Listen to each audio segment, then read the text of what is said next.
Good afternoon. Good afternoon. Ladies and gentlemen, may I invite you to take your seats, please?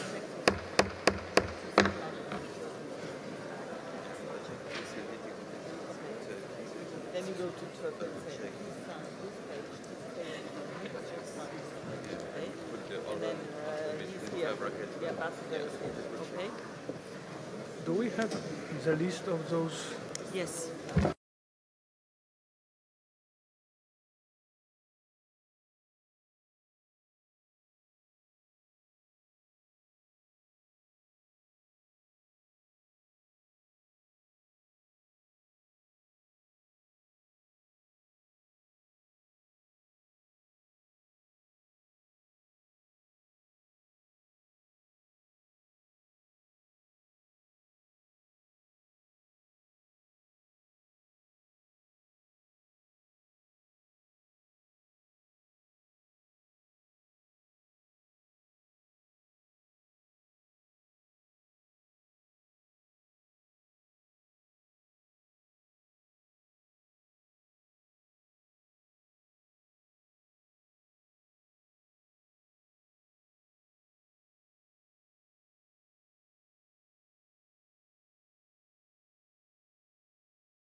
Ladies and gentlemen, once again, I would like to ask you kindly,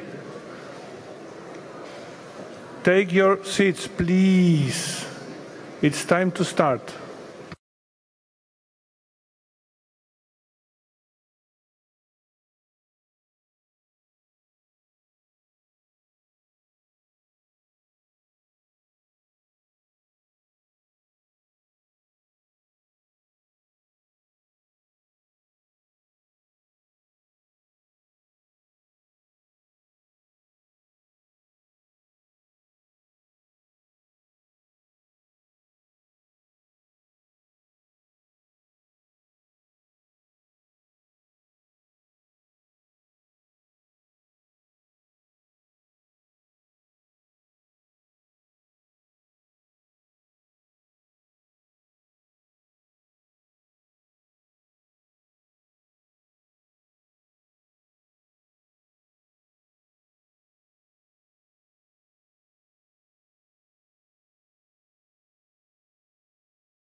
Ladies and gentlemen, anyway, I'm going to start. It's time to continue our discussion on Ching Hai Ho Shil. And let me please remind you all that there are still distinguished delegations ready to take the floor. I wonder if Tanzania is ready. I'm not pretty sure. Tanzania, Cuba, and Lebanon. Shall I pass the floor to the United Republic of Tanzania? Sir.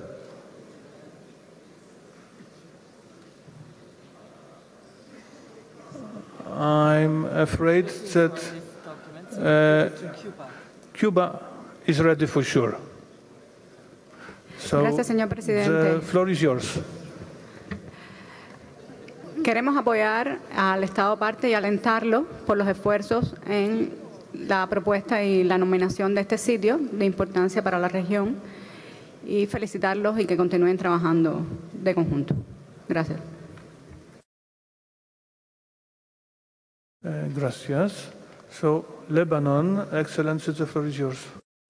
Merci, Monsieur le Président. C'est très rapidement juste pour féliciter la Chine d'avoir présenté ce magnifique endroit naturel et nous sommes tout à fait honorés de l'avoir sur la liste de patrimoine naturel. Merci. Thank you.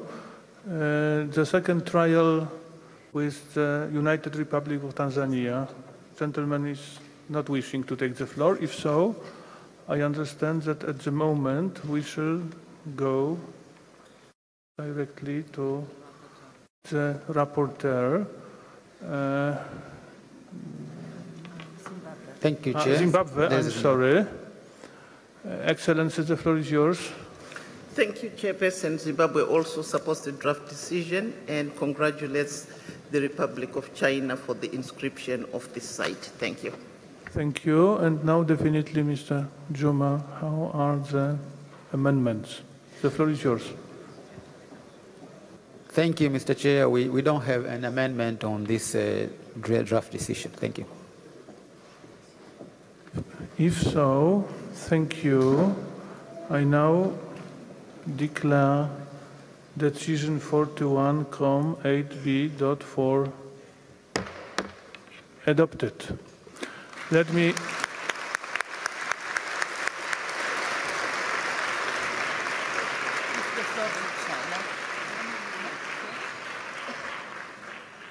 allow me please congratulate China on behalf of the entire committee for the inscription of this property on the World Heritage List. China, you have the floor for a brief 2-minute statement. It is a challenge. Thank you and congratulations. Thank you, Mr. Chairman. The Chinese delegation wishes to extend the sincere gratitude to the committee for adopting the decision to inscribe the Cook City in the World Heritage List. So in the recent decades, the Chinese government has taken more effective protection measures in Cook City, including the protecting Tibetan antelope and the wild animals.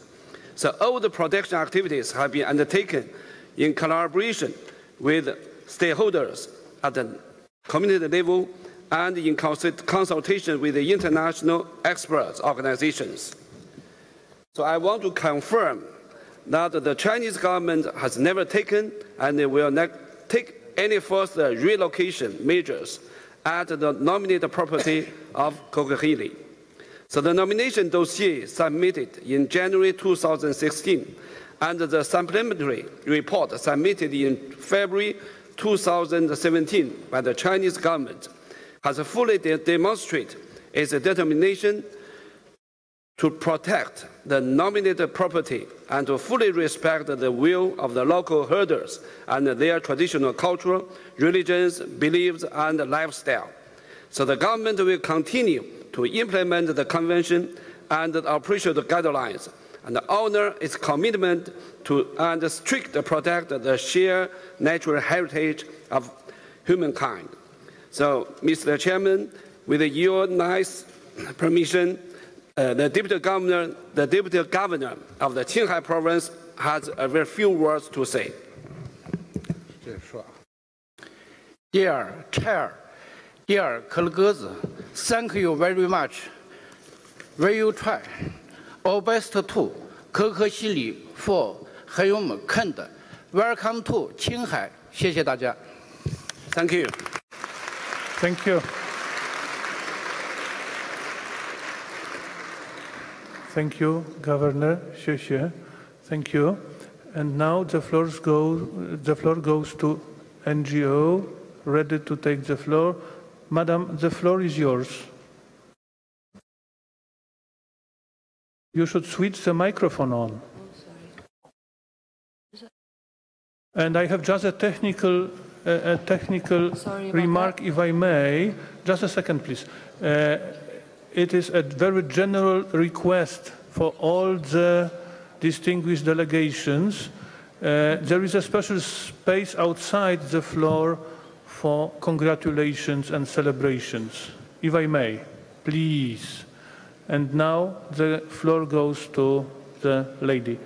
Madam, the floor is yours. I'm Tenzin Shuki, representing International Campaign for Tibet. Dear Chairman, dear committee members, Tibet is the world's highest and largest plateau, the Earth's third pole. As the source of most of Asia's major rivers, it is of critical significance not only to the Tibetan people and the state party, but to the rest of the globe.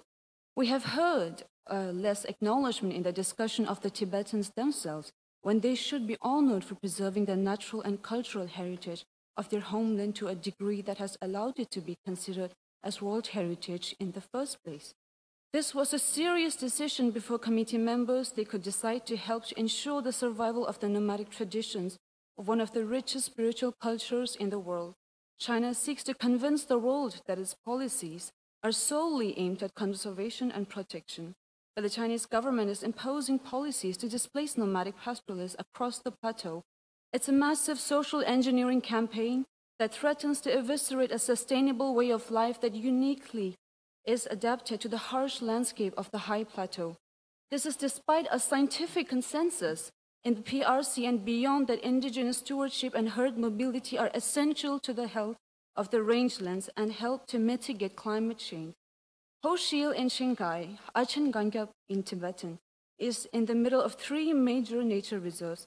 In nature reserves in the PRC, it's policy to exclude Tibetan land use, such as nomadic herding.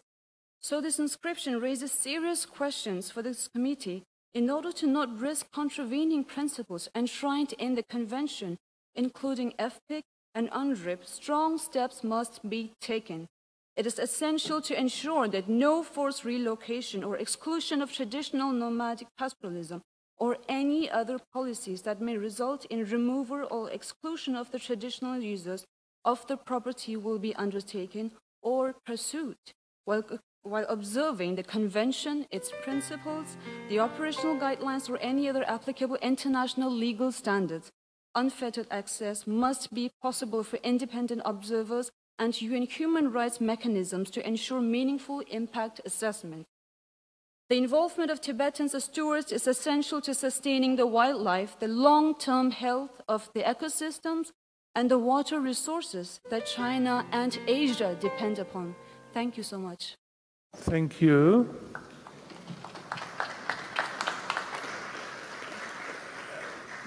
Which means that now we can continue, and we are now in India. Kanaka Conservation Area, draft decision 41.8b.5. I now invite Iucn to present the nomination of Kanaka Conservation Area, India. Iucn, you have the floor. Thank you, Mr. Chair. IUCN's evaluation of this property is on page 43 of the English version of the IUCN evaluation report and 45 of the French version. Next slide, please. Bitakanika Conservation Area, BCA, is located in the state of Odisha on the northeastern coast of India. Covering nearly 211,000 hectares, the nominated property includes 3 protected areas: Bitakanika Wildlife Sanctuary, Bitakanika National Park and Gahimata Marine Wildlife Sanctuary. The nominated property is surrounded by a legally notified eco-sensitive zone of some 44,000 hectares, which is proposed as the buffer zone. Next slide, please. BCA is a low-lying deltaic system and includes a mixture of freshwater brackish, coastal and marine habitats created by dynamic coastal and estuarine geomorphological processes. The nominated property is reported to contain the second largest remaining mangrove forest in mainland India after the Sundarbans. There are actually in the nomination 6 different numbers given for mangrove species. However, the Iucn field mission was able to clarify the most reliable figure as 67 species. As detailed in the technical evaluation, BCA provides a refuge for a diversity of mammals, marine mammals, reptiles and amphibian species. BCA harbours impressive bird life with 280 species recorded and includes one of the largest mixed species heronries in the world. Of note are a significant number of large saltwater crocodiles. By far the most prominent aspect of this property is the mass nesting or the aribada phenomena of olive ridley sea turtles that occurs on the beaches during December and January. Next slide, please.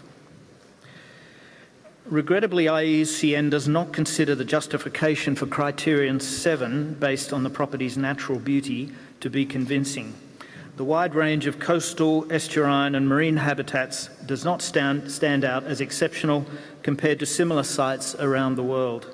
The significant alteration that has taken place in the Bitakanika Wildlife Sanctuary, which is heavily impacted by human activity, as well as the military facility on Abdul Kalam Island, have a deleterious impact on naturalness and aesthetic values. The justification related to the mass nesting phenomena of olive ridley turtle is also not considered compelling. This turtle species has a wide circumtropical range, and the scientific literature and expert reviewers note 2 other major sites are known for this mass nesting in Mexico and Costa Rica. In addition, there are other nesting areas along the Odisha coastline. The integrity, protection and management requirements to allow the application of this criterion are also not considered to be met. Next slide, please. The basis for OUV under Criterion 9 put forward by the nomination is equally not compelling. It is based upon the temporal and spatial changes to the habitat contours of BCA as a result of tidal action, accretion and erosion of riverbanks and nutrient cycling. Iucn considers these geomorphological dynamics are, however, typical of many deltaic mangrove systems and occur at much larger scale in similar sites, such as the relatively nearby Sundarbans, parts of which are already inscribed on the World Heritage List. Concerning Criterion 10, BCA appears to have many values which are complementary to other coastal mangrove and estuarine systems in the region. However, across most taxa, species richness is lower in the nominated property than the Sundarbans. The nominated property does indeed possess important levels of biodiversity and is particularly important for bird life. However, Iucn considers these values are primarily of regional significance and in many ways complementary to the extensive systems in the Sundarbans, some 250 kilometres to the northeast. Next slide, please. The areas covered by BCA are protected under India's national laws. As noted above, there are significant impacts from more than 400 villages situated within the Bitakanika Wildlife Sanctuary, predominantly from agriculture, livestock grazing and shrimp aquaculture, as is shown in the satellite image in the slide here. Iucn therefore concludes that the nominated area does not meet the integrity requirements of the operational guidelines. Furthermore, the missile testing facility on Abdul Kalim Island appears to be inside the nominated property. Next slide, please. The management system for this property is complex as it spans both national and state level. The 3 protected areas are covered by management plans with decade-long timeframes that are due for renewal in the next 2 years, and the overall property would benefit from one overarching management plan. BCA is subject to a range of threats from human pressure in the Kanaka Wildlife Sanctuary and also in surrounding areas where 200,000 people live. Other potential impacts from development along the coastline exist and are detailed in the evaluation. So management is adequate but mostly focused on internal matters and less on dealing with the significant external threats. Next slide, please. So in conclusion, IUCN considers that the nominated property does not meet the integrity, protection or management requirements of the operational guidelines, and the criteria 7, 9 and 10 are not met. IUCN recommends that the World Heritage Committee not inscribe the Kanaka Conservation Area on the World Heritage List under natural criteria. Next slide. The draft decision is set out on page 10 of both the English and French versions of Working Document 8B. Thank you, Chair. Thank you. And now invite the committee members to express their comments. The floor is open.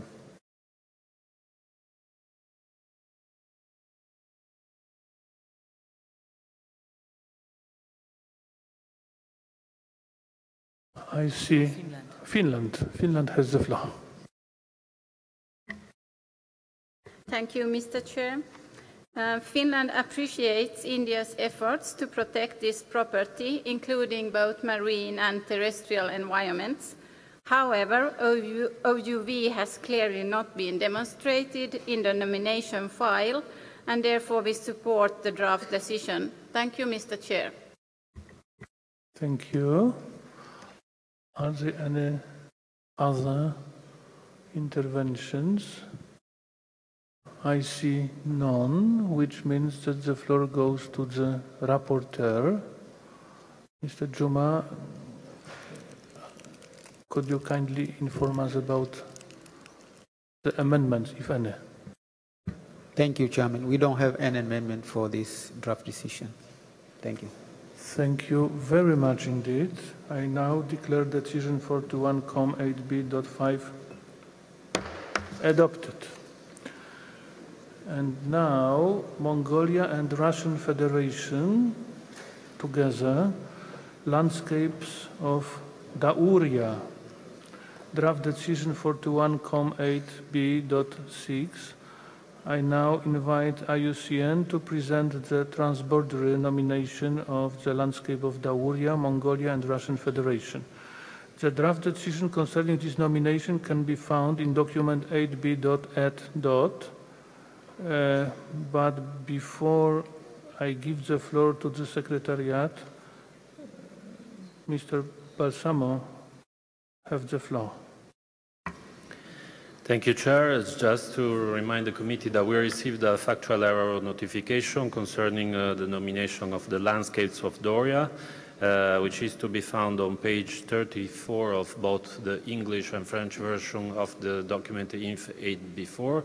And this notification has also some minor impacts on the statement of OUV. Thank you. Thank you. IUCN, the floor is yours. Thank you, Mr. Chair. IUCN's evaluation of this property is on page 3 of both the English and French versions of the IUCN evaluation report. The committee will recall that the nomination of the landscapes of Dauria was referred back to the state parties by the 39th session. IUCN therefore did not undertake a new evaluation mission. However, one of the original field evaluators was invited by the states parties to an October 2015 technical workshop to review the nomination and provide some additional advice. Next slide, please. The landscapes of Dauria, situated in Central Asia, is a transboundary nomination between the Russian Federation and Mongolia, designed to represent an outstanding example of the much larger Daurian steppe ecoregion, located primarily in eastern Mongolia, extending into Russian Siberia and northeastern China. The states parties have added further areas to the originally nominated property to augment the diversity of representative ecosystem types thereby increasing the size of the revised nominated area by just over 6%. Next slide, please. Composed of Darien forest steppe and Mongolian Manchurian grassland, the ecoregion constitutes one of the best preserved examples of Eurasian steppe, which supports one of the last truly mass ungulate migrations in Central Asia, that of the Mongolian gazelle. Its wetlands and rivers are of critical importance to a number of migratory bird species and are particularly rich in biodiversity due to cyclical changes in climate. Next slide, please. The landscapes of Daria contain substantial and relatively undisturbed areas of different types of steppe, ranging from grassland to forest, as well as many lakes and wetlands. All these habitats host a diversity of species and communities characteristic of the northern part of the vast Darien steppe ecoregion. Next slide, please. The revised transboundary serial property conserves an excellent example of Darien steppe and its characteristic wildlife, including a number of globally threatened bird species, as well as the endangered ptarmigan or marmot.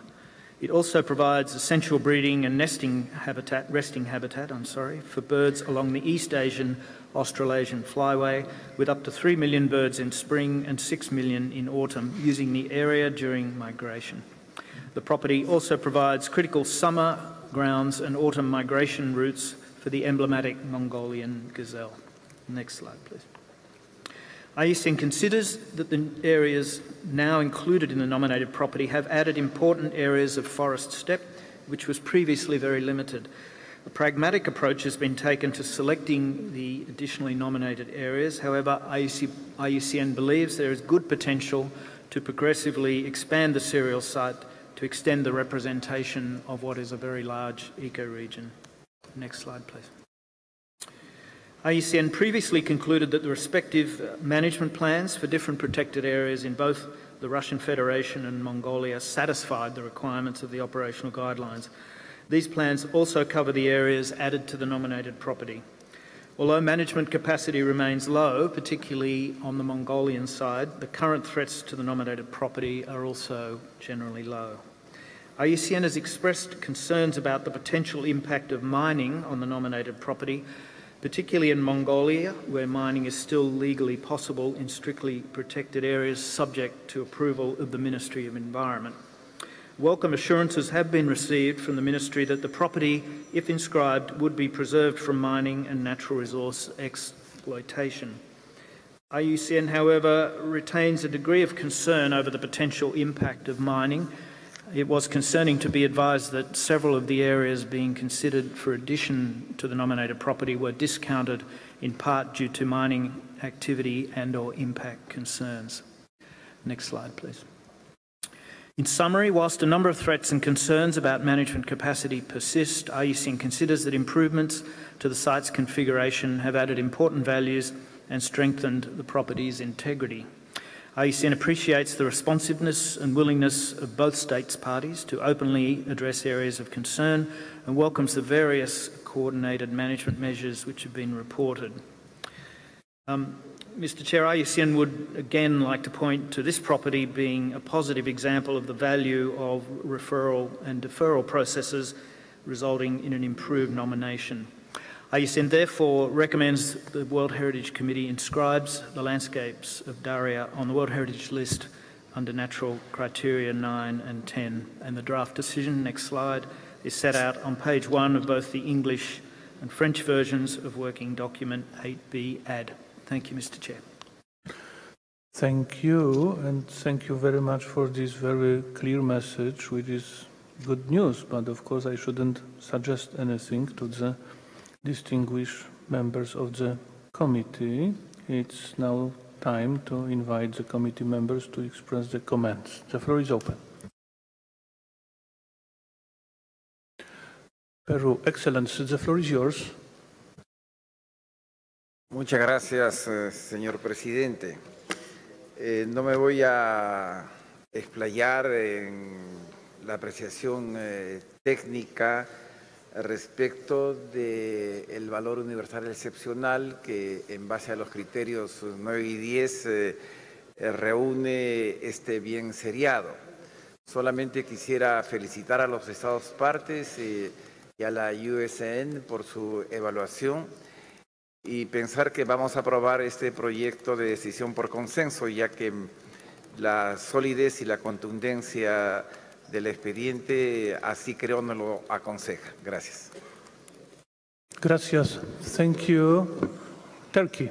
Turkey wishes to have the floor. The floor is yours, Turkey. Thank you, Mr. Chairman. Thank you, Mr. Chairman, for allowing me to speak. We have examined this property in 39th World Heritage Committee meeting, and the committee decided at that time that from deferral to referral. The problem was that the integration and management problems, which were the reason for deferral. We trusted the state parties during that period and time that they will come back with a good nomination. Here you can see the best example of this, resolving all these integration, management, and protection problems. And now the World Heritage gained another important property, filling the gaps in the world with this large ecosystem which was missing in the World Heritage List. That's why we'd like to strongly commend both countries and congratulate them for bringing this nomination. Thank you. Thank you. Kazakhstan. The floor is yours. Madam. Thank you for giving me the floor, Mr. Chair. We'd like to support the nomination of Mongolia and the Russian Federation. Indeed, the landscapes of Dauria represent very important ecosystem, and this was the reason of its listing among the global 200 ecoregions in the category of temperate grasslands, savannas, and shrublands. The steppe lakes of the proposed territory serve as an important breeding and stopover site for large associations of birds on their migration routes and host several globally threatened bird species. The vast area of Dauria also supports large populations of migratory vertebrates such as Mongolian gazelle, providing them with sufficient territory for their seasonal migration. It is also an example of successful transboundary cooperation we can all learn from. It shows not only the commitment of the countries for collaborative management of the territory, but its successful implementation for over 20 years. The joint activities carried out in the frames of China-Mongolia-Russian International Protected Area Agreement, which include both management and research, presents the evidence of mutual agreement and thus ensures the long-term protection of the proposed site. Thus, we believe that the inscription of this nomination to the World Heritage List is fully justified. Thank you very much. Thank you, Madam. Now Vietnam. Vietnam, the floor is yours. Madam. Merci, Monsieur le Président. Avec l'analyse de l'Iucn, je n'ai qu'à appuyer le projet de décision. Et je voudrais féliciter chaleureusement la Mongolie et la Fédération de Russie pour leurs efforts inlassables, la coopération étroite et fructueuse qui mène à l'inscription de ce bien exceptionnel. Je vous remercie. Merci. Philippines. The floor is yours, Philippines. Excellency. Thank you, Mr. Chair. The Philippines congratulates the Russian Federation and Mongolia for their robust partnership efforts towards the protection and conservation of one of the world's most important avian and xeren migratory routes. We highly encourage the two state parties to fully address the advisory body's request for concrete joint measures that deal with the gaps in management coordination and transnational cooperation in the long term. We further hope that no mining, exploration, and exploitation activities will take place in the area. Thank you, Mr. Chair. Thank you. Finland. The floor goes to Finland. Thank you, Mr. Chair. Finland is very pleased with the great efforts made by the state parties to address previous recommendations by the World Heritage Committee and to come back with a much stronger nomination of this magnificent area rich in biodiversity. We wish to express our warmest congratulations to Mongolia and Russia. Thank you, Mr. Chair. Thank you. Zimbabwe, Excellency, the floor is yours.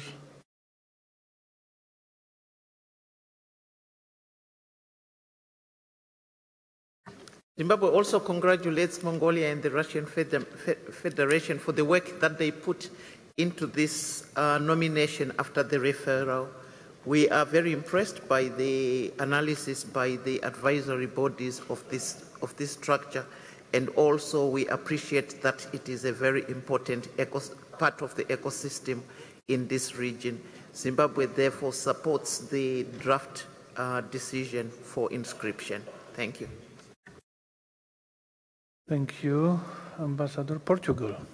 Portugal, the floor is yours, Excellency. Thank you very much, Mr. President. Portugal congratulates Iucn and the state parties of Mongolia and the Russian Federation for the combined effort. In the course of the revision of the nominated dossier, the property has been reconfigured and the identification of the four components parts results now in the nomination of the landscape of Doria as a transnational serial property.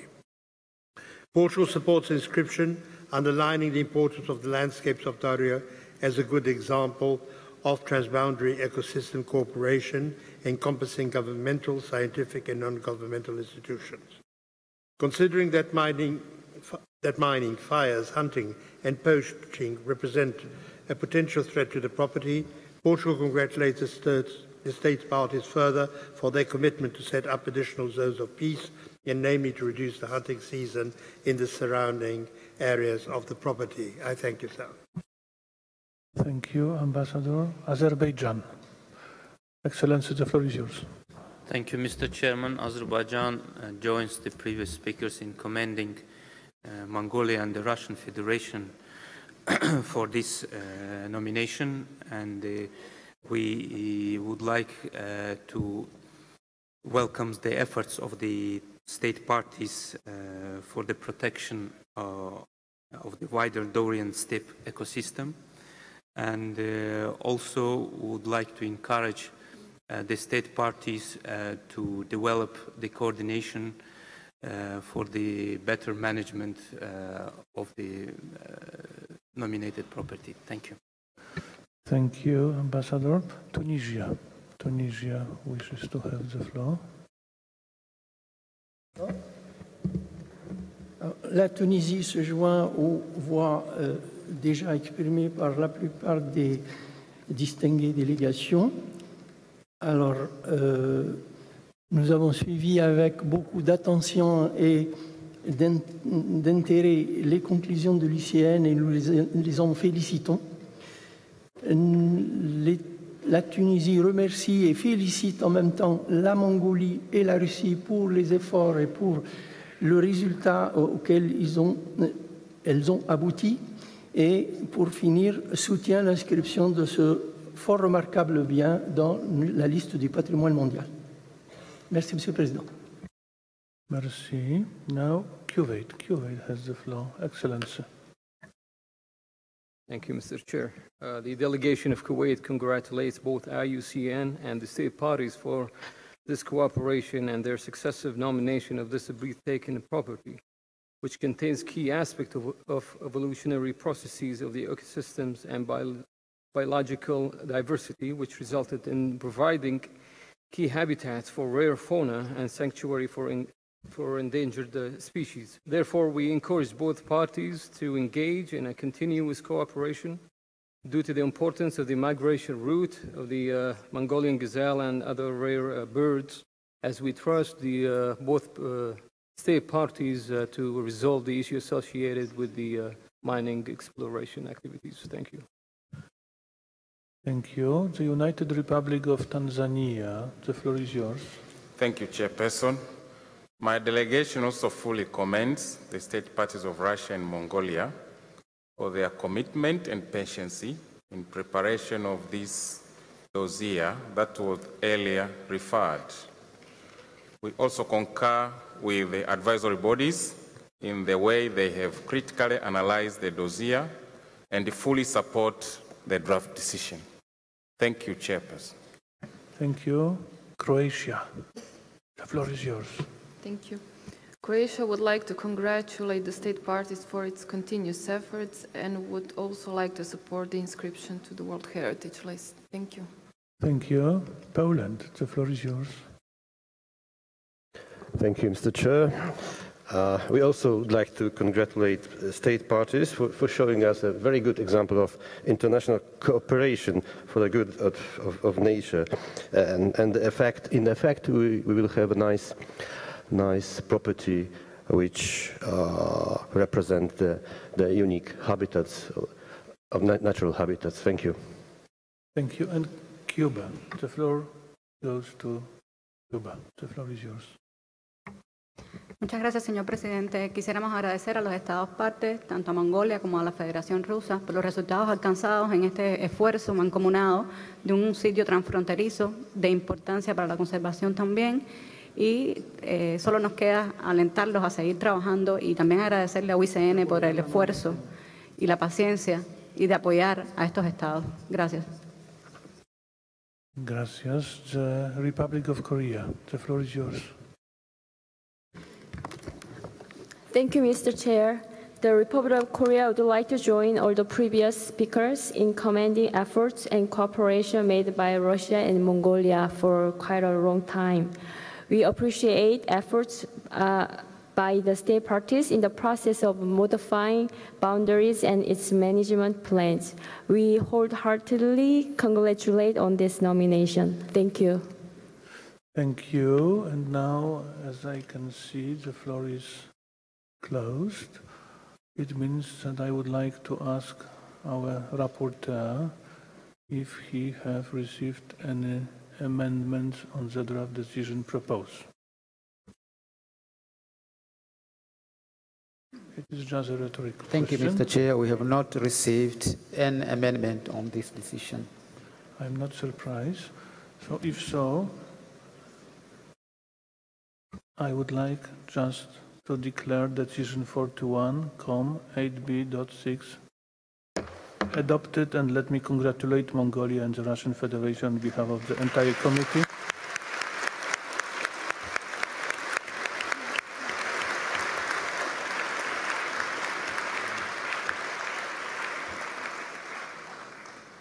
Congratulations, and Mongolia and the Russian Federation, you have the floor for a brief 2-minute statement. Mongolia is the first. The floor is yours, Mongolia. Mr. Chairman, honorable members of the World Heritage Committee, distinguished participants from the civil society communities around the world. First of all, on behalf of the government of Mongolia, I would like to express the appreciation to the members of the World Heritage Committee for making very important decision on the inscription of landscapes of Daura, newly born World Heritage List site, and to congratulate colleagues from Russian Federation for the acceptance of our joint heritage list site.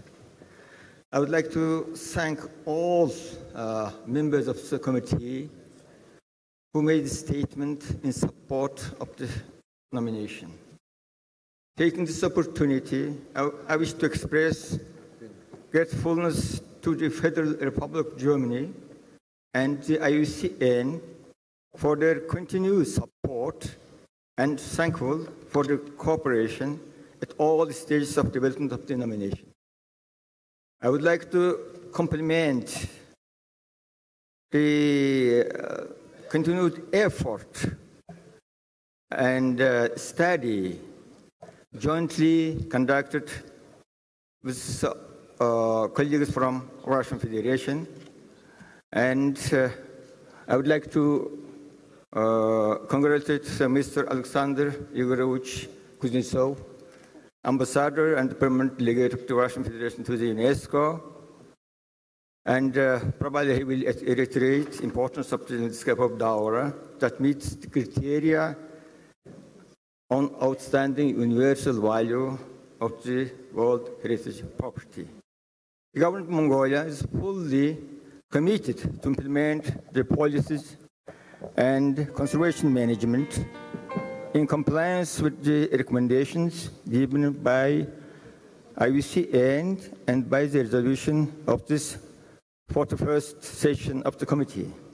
Finally, let me thank the host country of the 41st session of the World Heritage Committee, Poland, Secretariat of the UNESCO and World Heritage Convention for excellent organization of the session, and as well as beautiful and delightful city of Krakow for the warm welcome and hospitality. Thank you very much. Thank you, Mongolia, and once again, congratulations. Now it's time for the Russian Federation. Excellency, the floor is yours. Thank you, Mr. Chair. First of all, I would like to commend you on the fact that after an hour of hatred, which all of us witnessed this morning, and I use an expression from the famous novel by George Orwell, 1984, we deal with more pleasant issues. Dauria is undoubtedly one of such issues. Of course, we celebrate the fact that this beautiful region is now part of the World Heritage. We are thankful to the distinguished members of the committee. You have taken a wise and timely decision. Obviously, it is better to protect such regions with unique natural characteristics before important human presence and economic activities take place.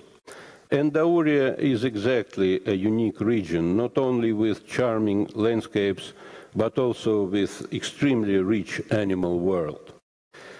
Over 20 years, expert community from different countries are successfully cooperating in the preservation of the natural landscapes of Dauria. And I seize this opportunity to thank our German partners who contributed to this nomination, including the financial support. I also thank the International Union for Conservation of Nature for its valuable expertise. And of course, we are very grateful to our Mongolian partners. I'm sure that the inclusion of the Dauria landscapes to the World Heritage List will boost further international cooperation for the sake of preservation of this ecosystem and the biodiversity in the world. Thank you. Thank you, Excellency.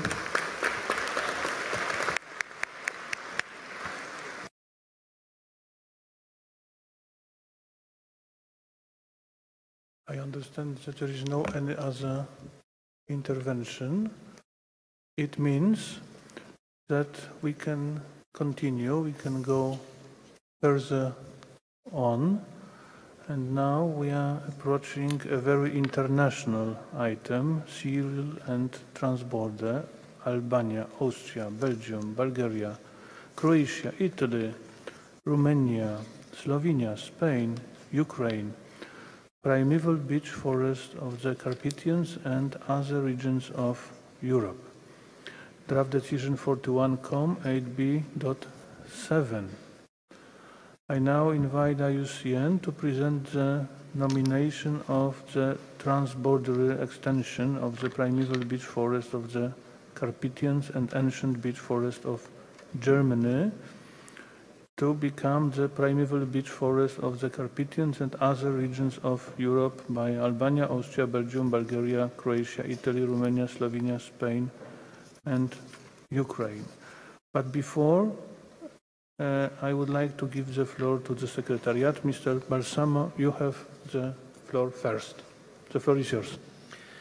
Thank you, Chair. Just to remind the committee, we received a factual error notification concerning the evaluation of this nomination, which is to be found on page 2 of both the English and French version of document INF8B4. Thank you, Chair. Thank you. So the floor goes to Iucn. The floor is yours. Thank you very much, Mr. Chair. IUCN's evaluation of this property is on page 55 of the English version of the IUCN Evaluation Report and 59 of the French version. The nomination Primeval Beech Forests of the Carpathians and other regions of Europe is a transnational serial extension to the Primeval Beech Forests of the Carpathians and the Ancient Beech Forests of Germany, approved in 2011. The nominated property spans 10 states parties. As originally nominated, the property included components from the State Party of Poland, however, these were withdrawn. This nomination is unprecedented in terms of the numbers of cooperating states parties, complexity and the challenges of evaluation for a natural site. This is a World Heritage property which, through various extensions, has undergone a change in the understanding of its OUV, from primeval forests to include ancient forests. IUCN also recalls the committee's past calls for the concerned states parties to define what would constitute a finite series for primeval and ancient beech forests. Next slide, please. The nominated property includes 63 components totalling over 58,000 hectares with a combined buffer zone area of over 190,000 hectares. Component sizes vary enormously from 6.5 hectare component in Belgium to more than 5,000 hectare component in Romania. There is therefore a 1,000-fold difference between the smallest and the largest components. A revised system of European beech forest regions has been used to undertake a lengthy review of beech forest areas to select additional areas to extend the 2011 serial property. Next slide, please. IUCN in its evaluation is concerned that this nomination represents a continued trend to a larger number of smaller components than those of the original inscription, as is clearly illustrated in this graph. The state parties in their site selection process have worked off a 50 hectare minimum forest size. However, that is contingent on such a small component being effectively buffered in a larger ecosystem and well connected. Next slide, please.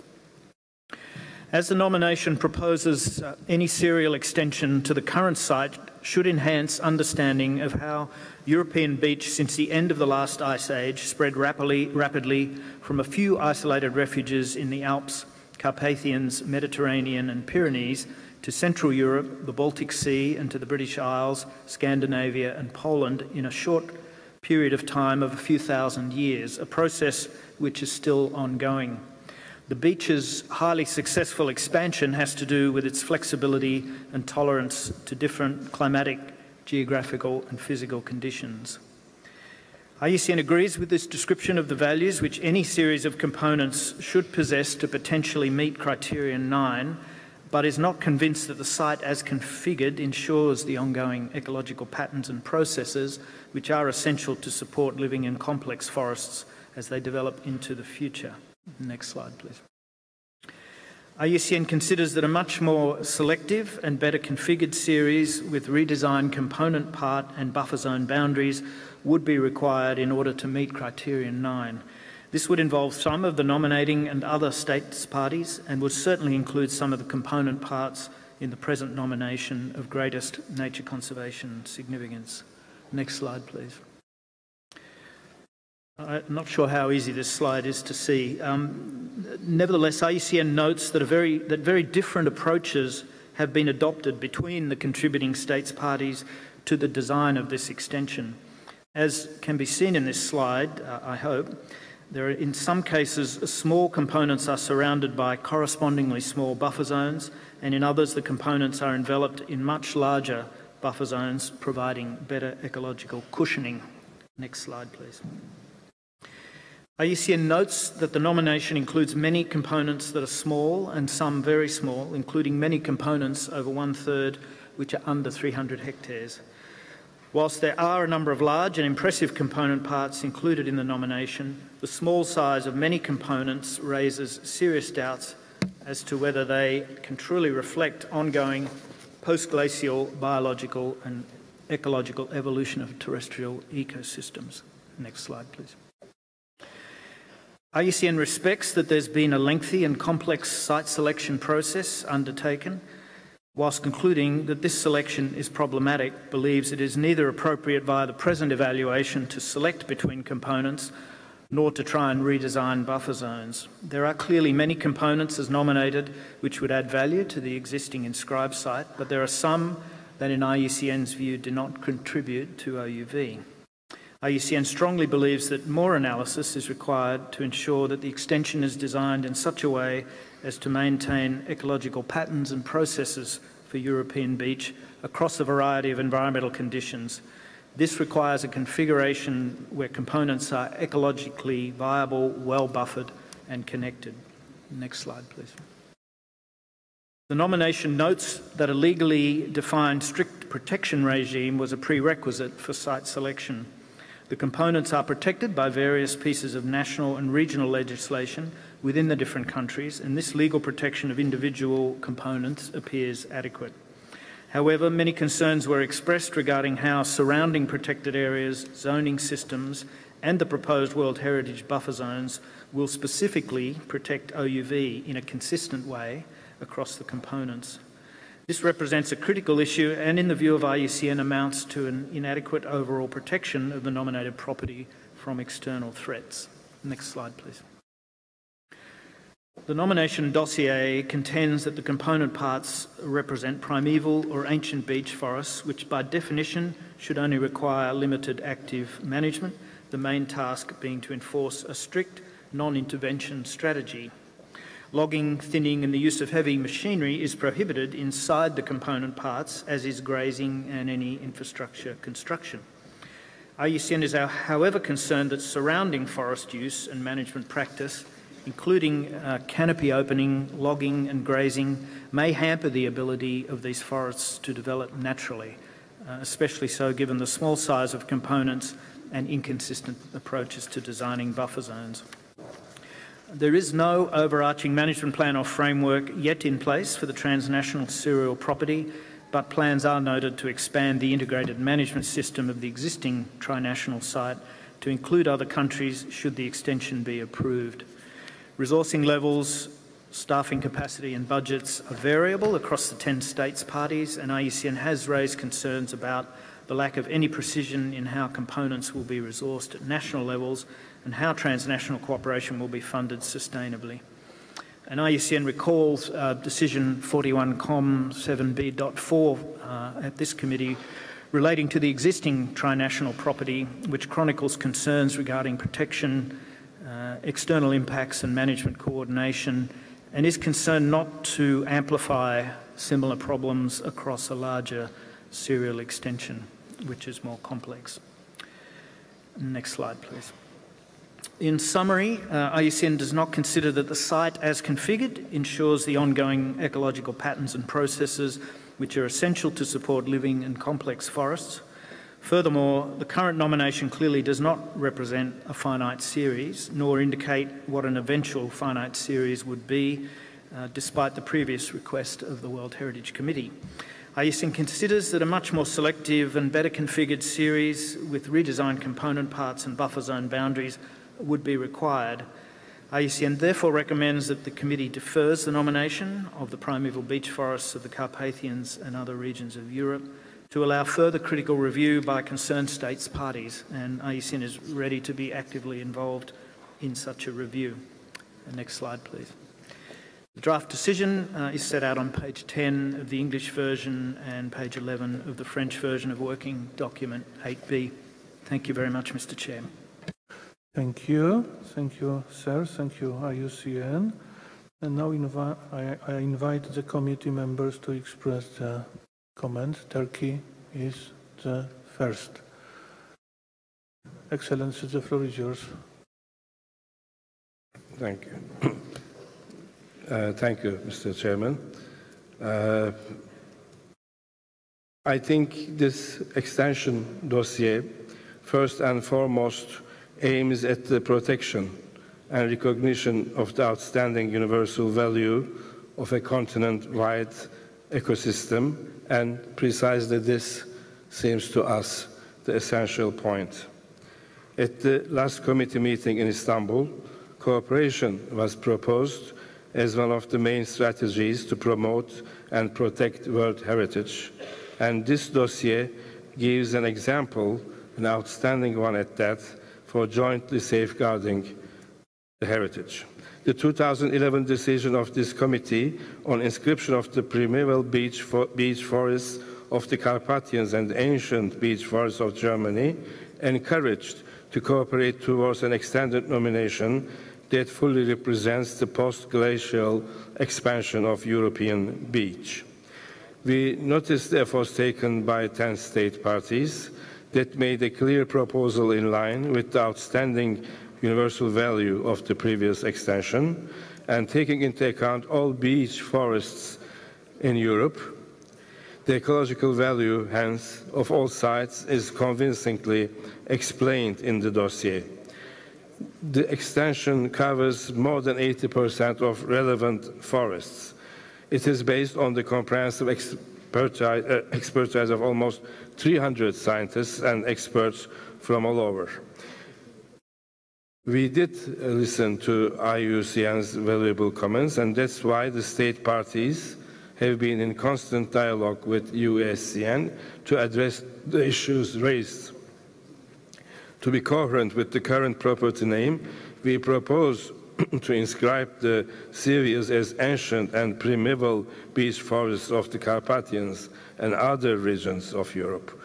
We have also the full commitment of the state parties to respond to Iucn comments in terms of financing the integrated management system and safeguarding the consistent management across all components, emphasizing appropriate buffer zone management, including monitoring of threats and risks. We would acknowledge this unique cooperation between 12 countries, which is also backed by academia and civil society. We can support their commitment to safeguard and protect the last natural beech forests in Europe. We should not wait and act now, support the inscription, and so we would call on other members to do the same. In addition to the state parties supporting the amended draft, we also thank Finland for their contribution to the preparation of the draft. And, Mr. Chairman, if you allow me, our expert would like to add a few words, please. Thank you. Thank you, Mr. Chairman. Our ambassador mentioned most of the issues, but the main reason that we were convinced for inscription of the site, that when in Istanbul World Heritage Committee meeting inscribed the first component of these sites, the transboundary nominations, they left out the most important genetic resource of the species which are present in the south. After the post-glaciation period, these refuge areas are provided the genetic material to the north. And if you look at these 63 components contributed by 10 countries, important components which are large enough, and I'm sure they will be satisfied, the Iucn will satisfy the size of those southern populations in Spain, Italy, Albania, and Bulgaria. So considering these, we convinced that this extension should be approved by the committee members. Of course, it has to be approved by the committee members, but we believe that it is a strong argument that at this time we should inscribe. Otherwise, we might lose some of these components if we keep it in deferred. Thank you. Thank you. Portugal.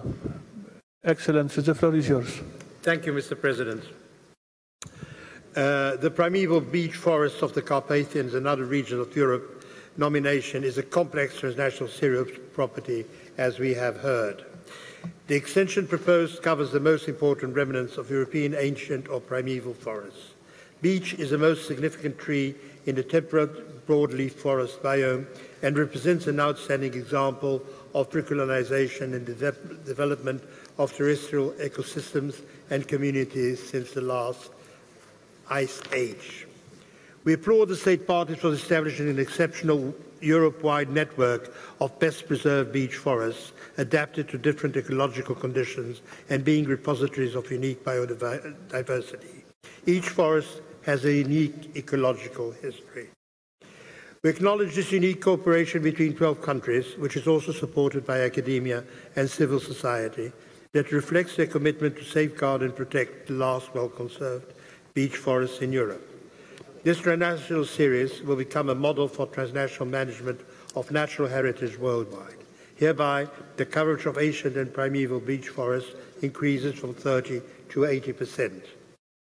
By taking into account largely different environments across all beech forest regions in Europe, this extended nomination is now able to fully represent the post-glacial expansion of European beech in line with the outstanding universal value of the previous extension. With this extension of the original property, 10 state parties strive to upscaling the conservation and development of wilderness. The protection and monitoring of naturally developing ancient and primeval beech forests will establish a benchmark for inspiring sustainable forest management and safeguarding the provision of crucial ecosystem services in different ecological regions of Europe.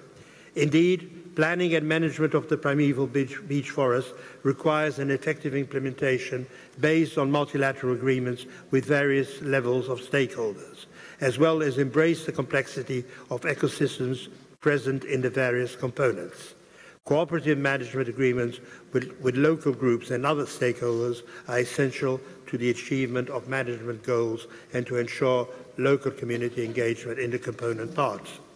Portugal congratulates the state parties for the joint and courageous work, as well as the effort of bringing together the European Beech Forest Network. This nomination has required extensive work from Iucn, to whom we express our appreciation once again. We are pleased to co-sponsor the relevant draft decision in order for this property's inscription. I thank you, Mr. President. Thank you, Ambassador. Now the floor goes to Kuwait. Kuwait, the floor is yours. Excellence. Merci, Monsieur le Président. La proposition est soumise par les États parties européens malgré la recommandation du Centre de patrimoine mondial et l'Union mondiale pour la conservation de la nature de reporter l'étude de ce dossier de la session en cours de la prochaine session pour les 4 raisons qu'ils ont indiquées, mais les pays qu'ils ont soumis ont récemment répondu et refuté les notes de l'Union pour la conservation de nature, ce qui a qualifié le site proposé à l'inscription sur la liste de patrimoine sur les bases de critères 9. Nous avons suggéré d'approuver l'inscription de ce site naturel sur la liste de patrimoine mondial. Et maintenant, je voudrais parler en langue arabe. في البداية أثني على تجمع هذه الدول الأوروبية التي ضربت مثالا واضحا للتعاون الثقافي وتطبيق المبادئ السامية لمنظمتنا العريقة منظمة اليونسكو. ولهذا السبب أيضا أؤيد ما تفضل به سعادة سفير دولة البرتغال الموقر، وأتمنى أن أوجه سؤالا إلى الأطراف دول الأطراف لكي تبين وتوضح لنا بعض الشيء لكي نسمع ما لديهم، لأنهم يعتبرون هم الأشخاص الفاهمين في هذا الموضوع، وأتمنى منهم أن يوضحون أكثر لهذا العمل الرائع والتضامن بين الدول، وأتمنى الكل ينحى هذا المنحى لديهم. شكرا.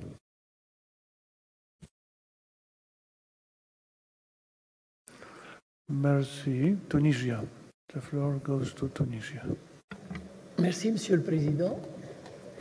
Je vais parler un peu autrement. Ce matin, nous avons salué la coopération entre 3 États parties.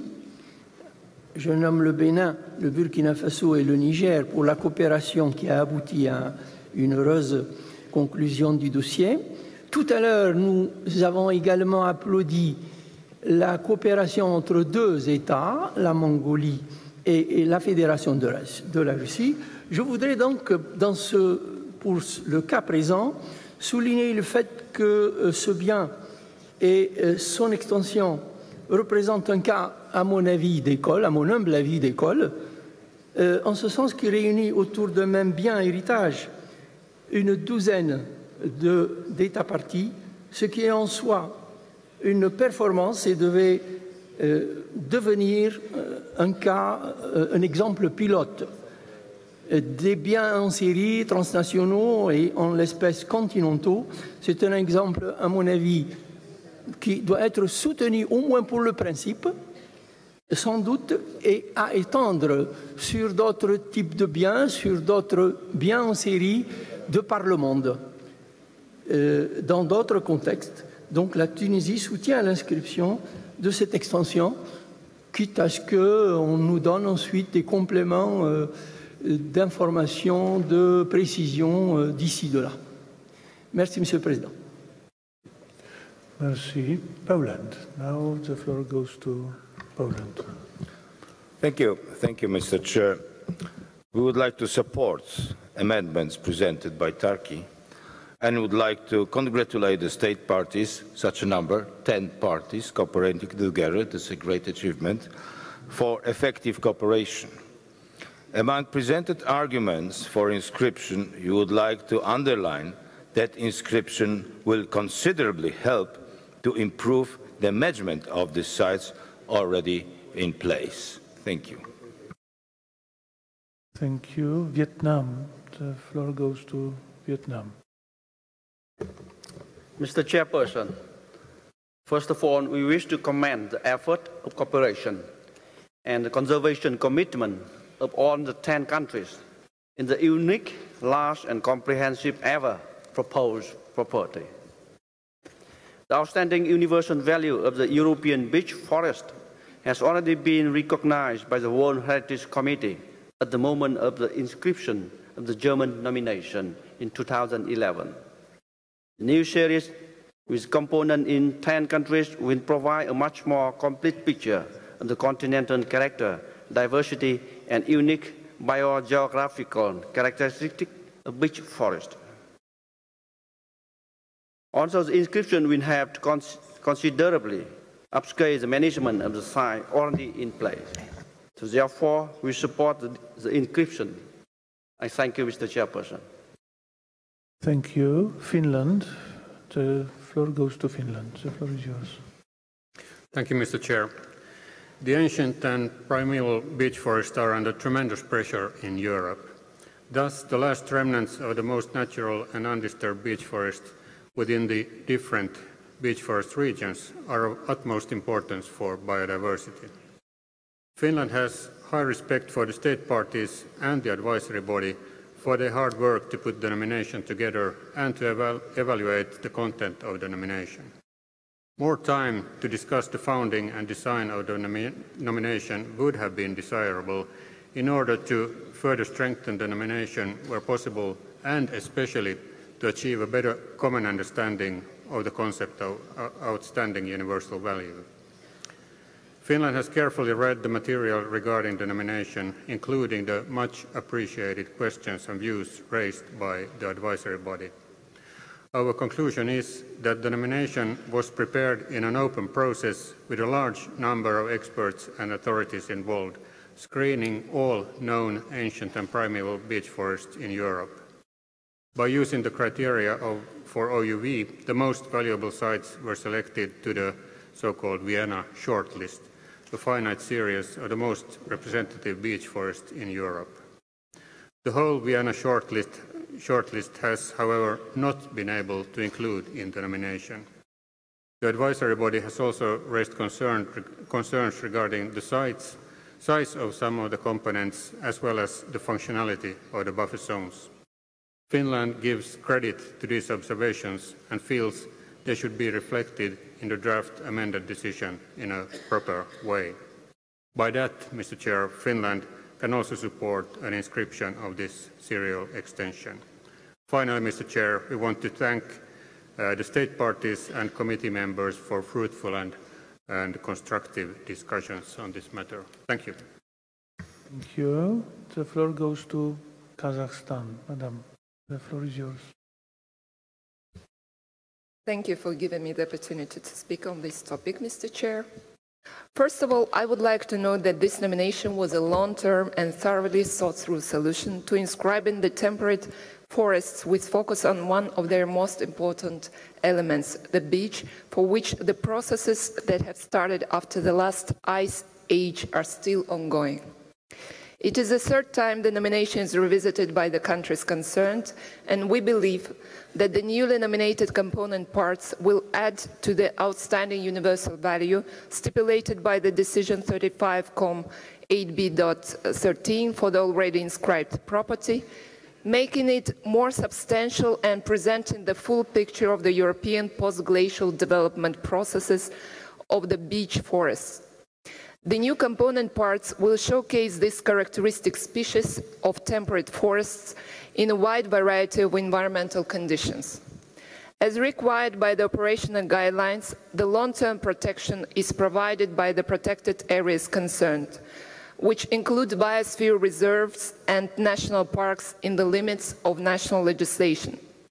There is a certain inconsistency in the buffer zones design of different component parts, but this is due to different national legislative settings and approaches and should be respected as far as the integrity and protection of the property are observed.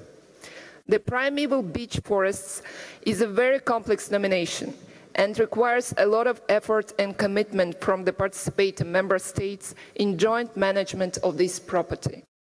Hopefully, the integrated management strategy will be extended in due course to sustain the common management goals with a joint management committee to control its implementation. In the end of this intervention, I would like to state that Kazakhstan supports this nomination to be inscribed on the World Heritage List, thus seconding the amendment proposed by the distinguished Turkish delegation. Thank you. Thank you, Madam. Zimbabwe. Excellency, the floor is yours. Thank you, Chairperson. Zimbabwe supports the amended draft decision proposed by Turkey. We understand from the state parties that an unprecedented number of experts were mobilized to do the necessary selection of the areas that are now under consideration by the committee. We therefore take it that no further analysis is required, as the OUV of the beech forest was recognized as early as 2011. We appreciate the readiness of the state parties to develop an integrated management plan. We applaud the cooperation of the state parties to preserve this forest. We also applaud the involvement of civil society and communities in this endeavor.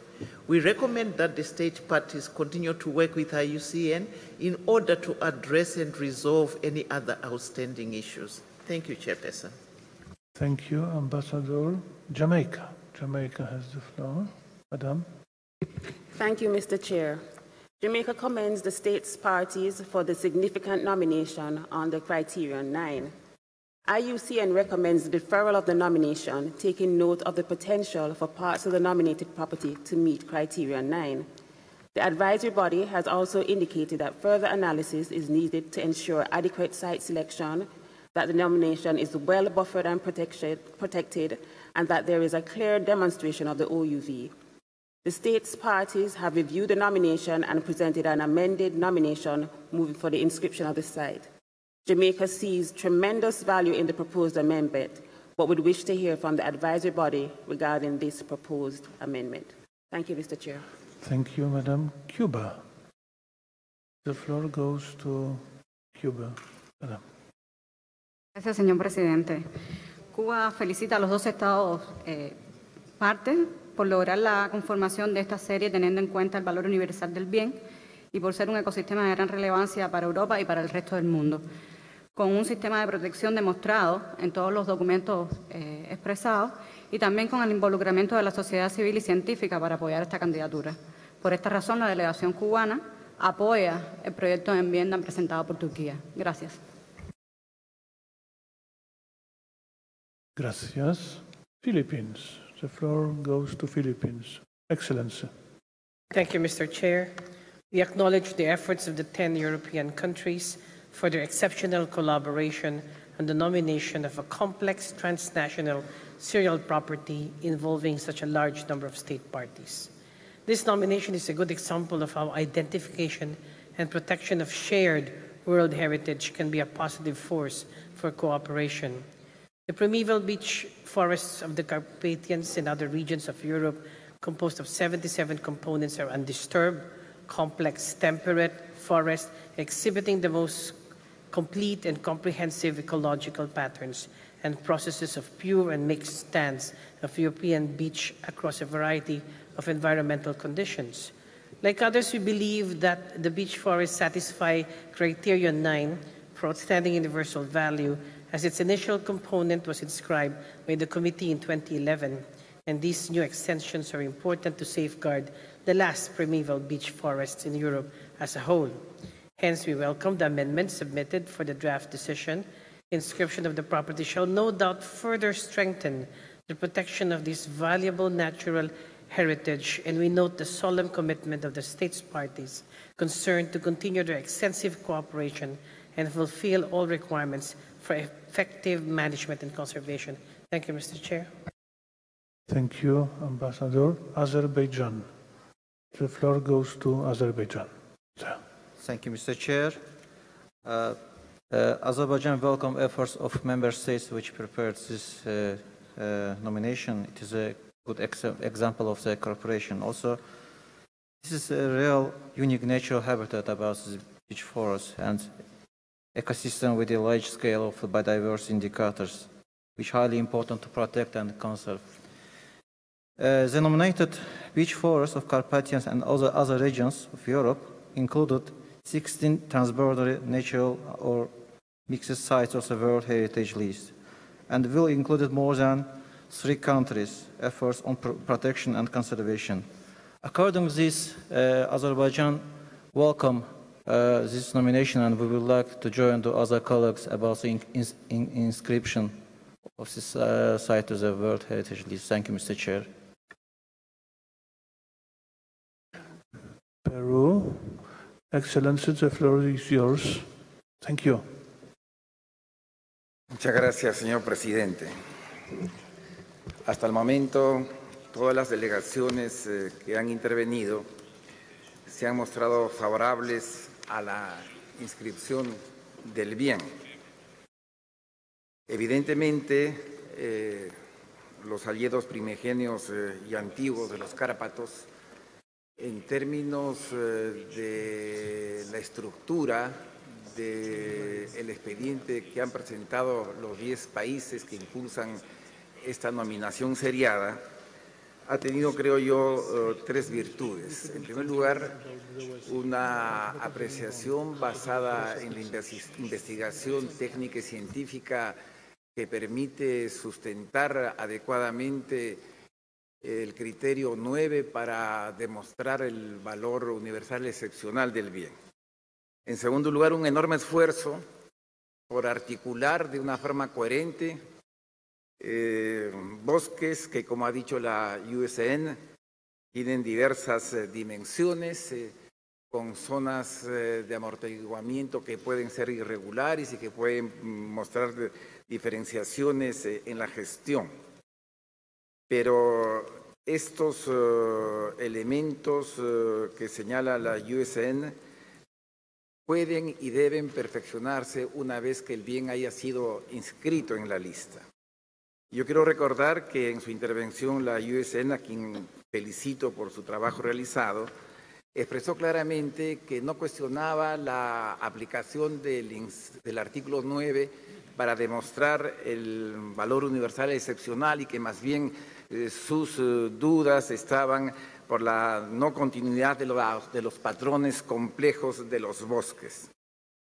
Yo quisiera, en este contexto, señor presidente, felicitar a los órganos consultivos por el informe, nuestra iniciativa de dignidad común, que han aportado luego de sus trabajos en los coloquios de Noruega. Y lo importante de este enfoque es que da una orientación de derechos humanos a la concepción del patrimonio que yo comparto plenamente. Pero quisiera señalar justamente por eso que la doctrina de los derechos humanos se basa en el principio de pro homine, es decir, que siempre se favorece la protección del ser humano. Allí donde hay indicios razonables de una violación, pues se protege y se restituye los derechos. En el caso del patrimonio cultural y natural, un enfoque de derechos, creo yo, debería afirmar el principio de pro-protección. Es decir, allí donde se demuestra fehacientemente o con argumentación seria y meditada la existencia del valor universal, excepcional y un sistema de gestión básicamente eficiente, el deber es proteger. Y por eso mi delegación, por ese deber de protección, va a respaldar plenamente la enmienda de Turquía. Gracias, señor presidente. Gracias. Thank you, Ambassador. And now the Republic of Korea. Excellency, the floor is yours.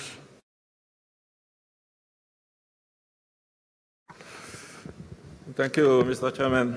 For natural site nomination this size, that spans more than 10 state parties as this, indeed represents not only an unprecedented level of international cooperation, but also presents challenges and complexity. That's why we congratulate all the state parties for their cooperation in developing this nomination and encourage them to continue close cooperation facing the complex challenges.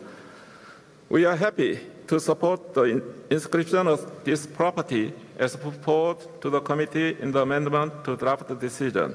At the same time, we'd like to request the relevant state parties to expand the integrated management system and the implementation of the European Beech Forest Network, which will ensure the protection of the functional linkages between the component parts, harmonized monitoring, research, and standard setting, and the sharing of technical expertise. We hope the nominated state parties can work in close cooperation and dialogue with Iucn further to improve the management of the site as a whole. Once again, we congratulate all the 10 nominated states. Thank you again. Thank you, Ambassador. Now, Burkina. Excellency, the floor is yours. Merci, Monsieur le Président. Ma délégation note également un effort de coopération unique entre 10 États qui ont pour souci la conservation de la diversité génétique des espèces végétales ligneuses de grande portée économique. La valeur universelle exceptionnelle des forêts primaires des êtres d'Europe a déjà été reconnue par le comité au moment de l'inscription de la première série en 2011. La nouvelle série incluant 10 États constituera, de notre point de vue, une représentation plus exhaustive au caractère continental de la diversité et des caractéristiques biogéographiques uniques des forêts anciennes et primaires de hêtres. Aussi, nous considérons que la recommandation de l'Iucn de différer le dossier de candidature se fonde sur un manque d'informations et quelques approches techniques, notamment la définition claire de la zone tampon.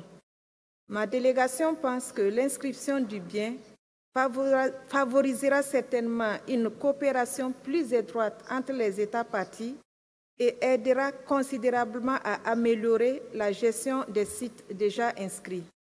C'est fort de ces éléments que ma délégation s'associe aux États membres qui demandent l'inscription de cette extension. Je vous remercie.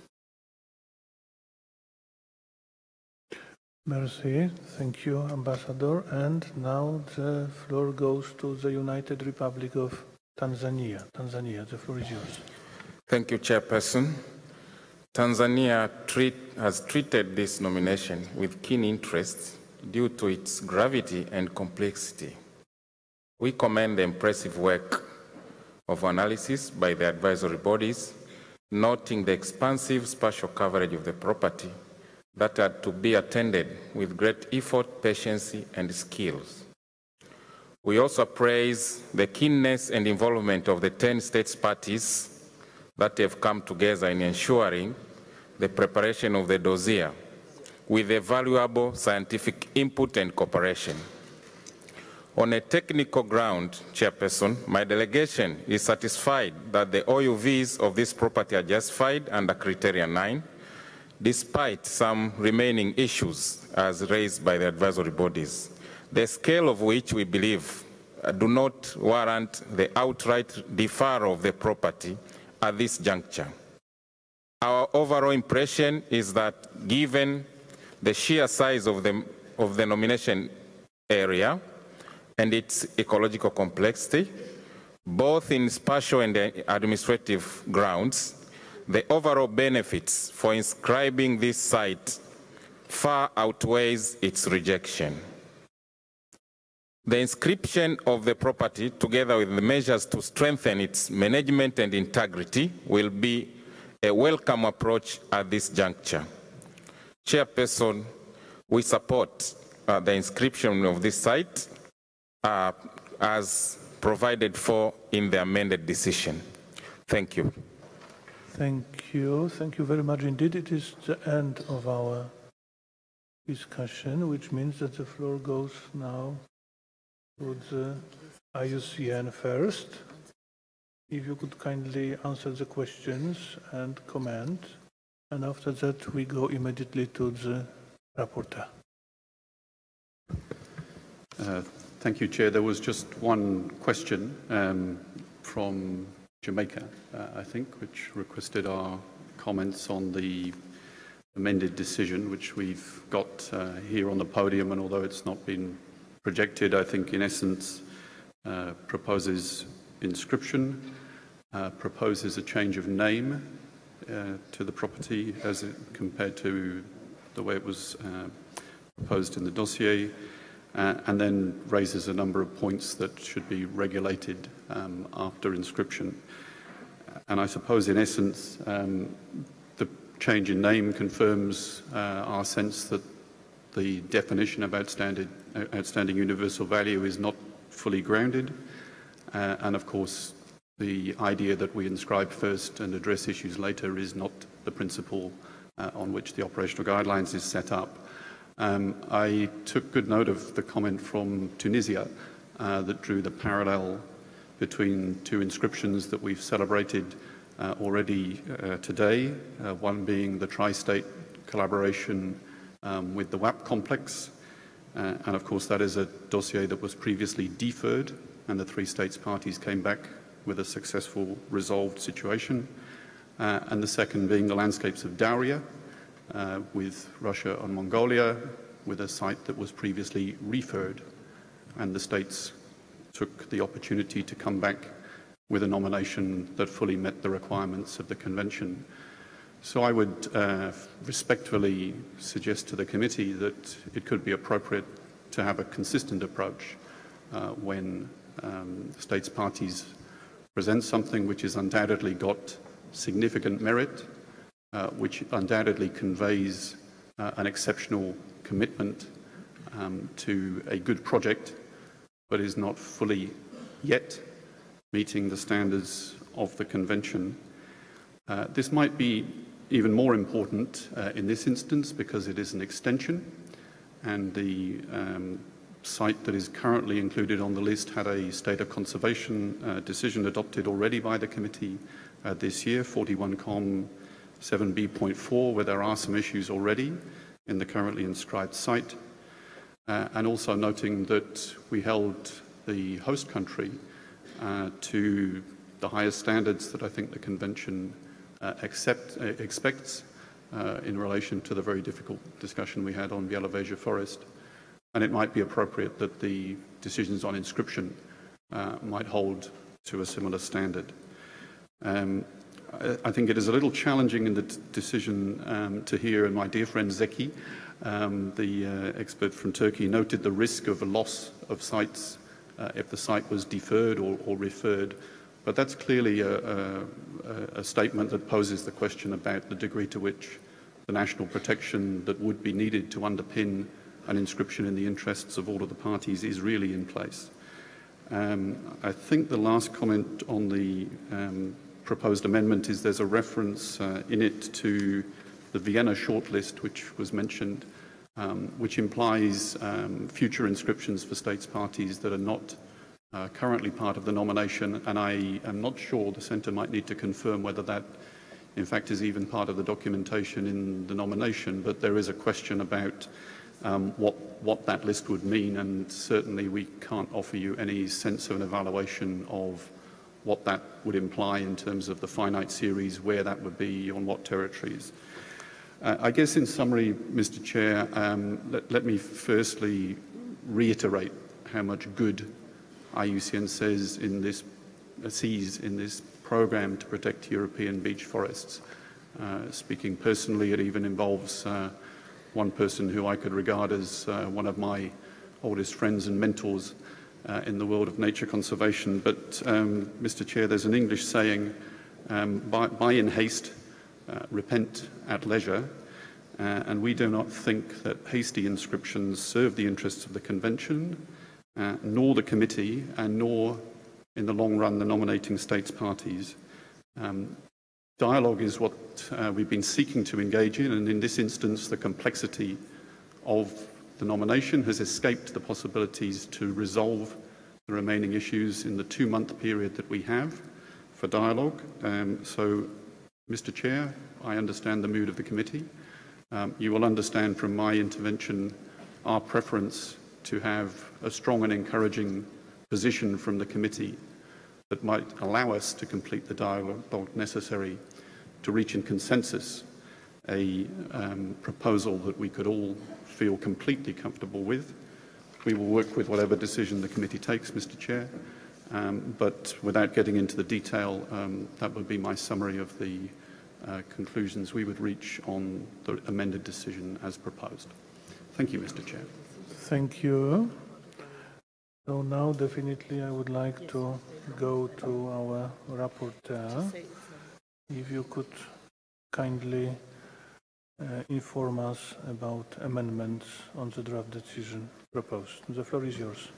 Thank you, Chairman. We have a proposal to amend the draft decision by distinguished delegates from Turkey, Kuwait, Tunisia, Portugal, Zimbabwe, Azerbaijan, Lebanon, Angola, and Tanzania. In front of you, Chairman and distinguished member, you have the draft decision. The paragraph 1 has not been embedded. Paragraph 2 has been modified.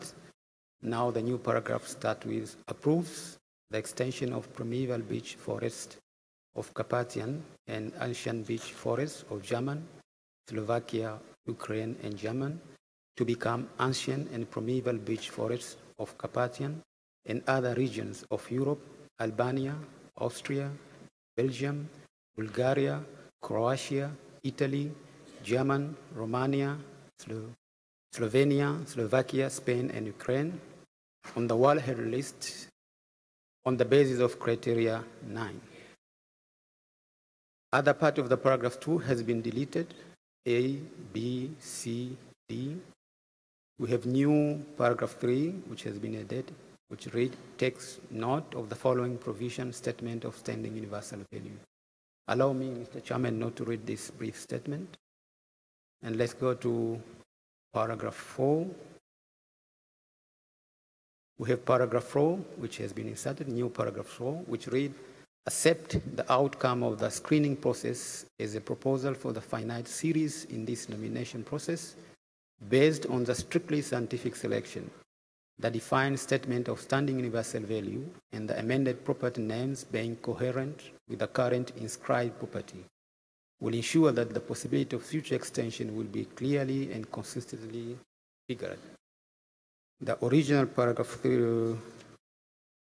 3 now has become paragraph 5 with some amendment. The new paragraph reads, thanks the state party for their cooperation in developing this nomination. Other part of the paragraph has been deleted. We have new paragraph 6, which reads, requests the state party to consider the future enlargement of components to at least 50 hectares and to strengthen the protection level within buffer zone and the improvement of ecological connectivity, especially between component parts.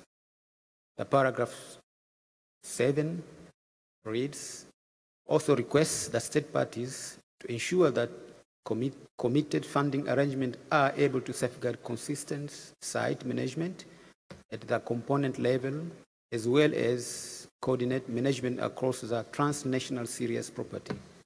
Further request that the special emphasis shall be given to appropriate buffer zone management in order to support undisturbed natural process with special emphasis on dead and decayed wood, including ongoing monitoring threats and risks, making effective use of expertise and institutional capacity in management of property.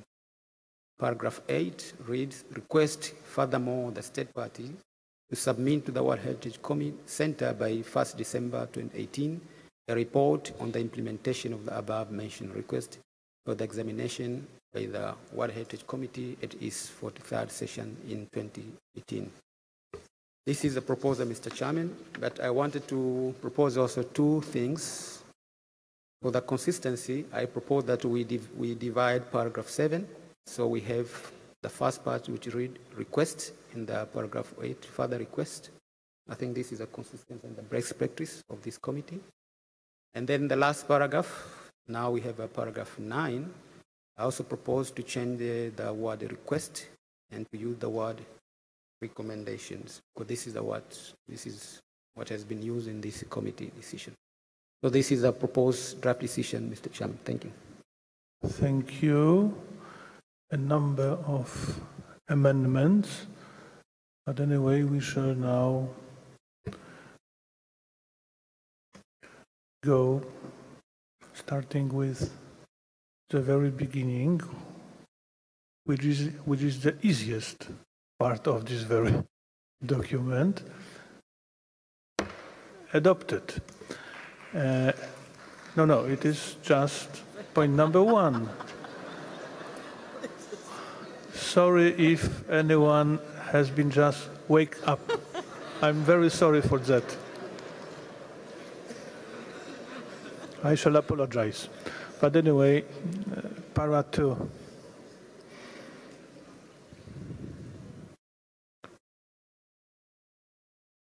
Adopted as amended.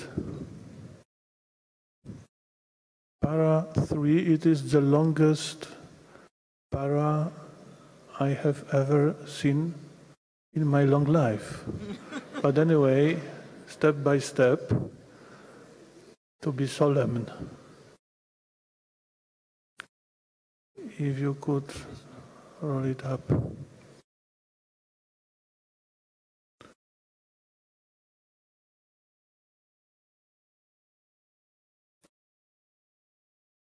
Yes.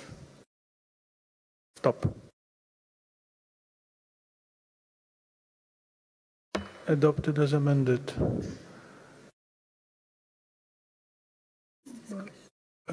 Para 4. The floor goes to Iucn. So thank you, Chair. Given the other paragraphs have been adopted, I would just like to comment on two aspects of this where the wording doesn't make sense to me looking forward. So one is that I'm not clear at all with the screening process where we're routing that in terms of the committee's understanding of that in the documentation. And the other, this is worded as though there is a defined statement of outstanding universal value, but the committee has just adopted only a provisional statement of outstanding universal value.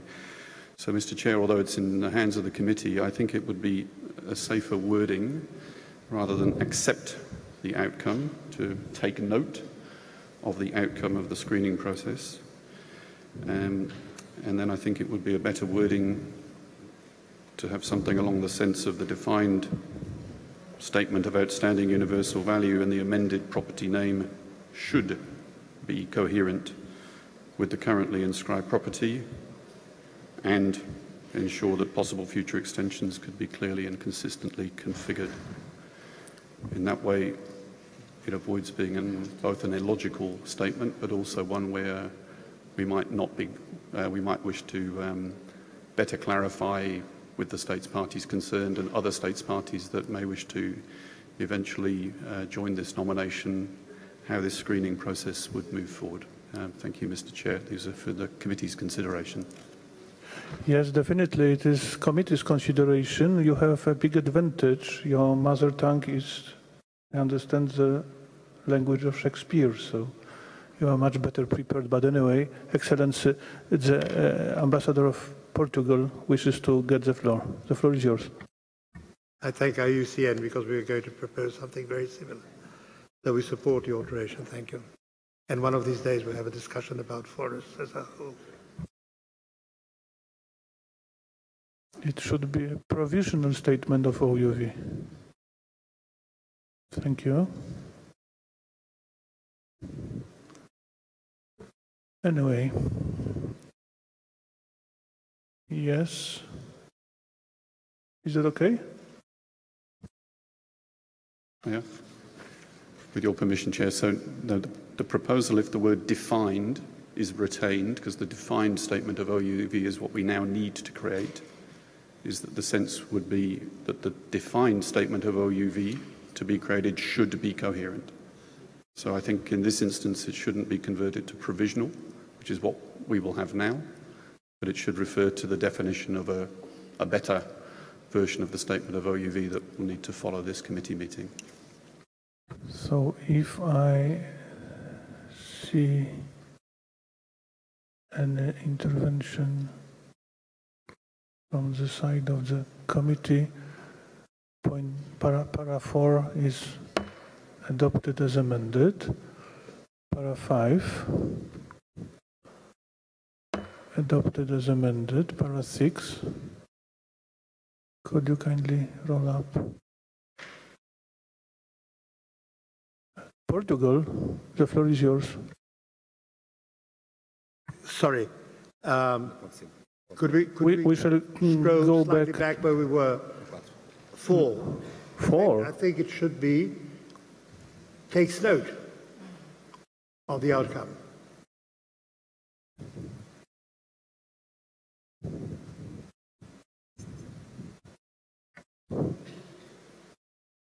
I hope IUCN agrees with me. Okay, fine, thank you. Yes, thank you very much indeed. So once again, para 4. Turkey. Turkey wishes to take the floor. We are still at para 4, as I understand. No? So do wait a moment, please. Because I should, how shall I put it? Re-adopt para 4. Adopted as amended. Para 5. Adopted as amended. Para 6 now. Turkey. The floor is yours. For this paragraph, after the request the state parties to, as well as other interested parties. So we like to add as well as the other interested state parties. We assume that there will be more extension of these nominations in the future, so they should also consider the same. Thank you. Good point. We shall be future-oriented.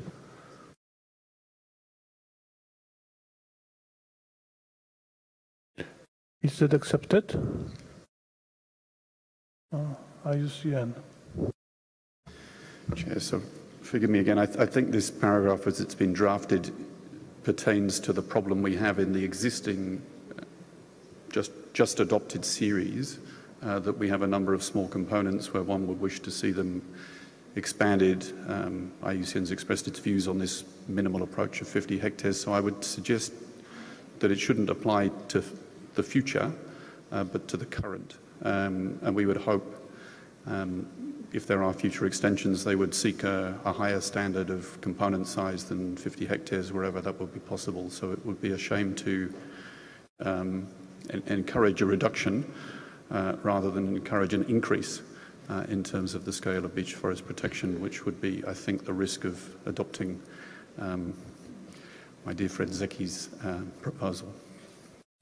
Thank you. So, as I understand, IUCN proposes to come back to the previous version of para 6. How is Turkey with that? The floor is yours.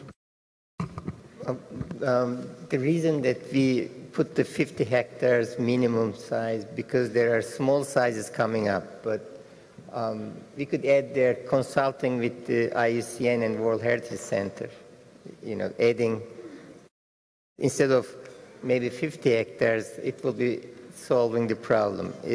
I hope that's okay. Would you like to change?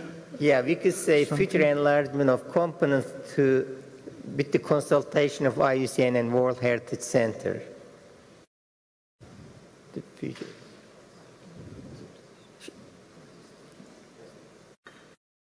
I'm not pretty clear what so we you could mean, delete sir, delete to a hectare, yeah.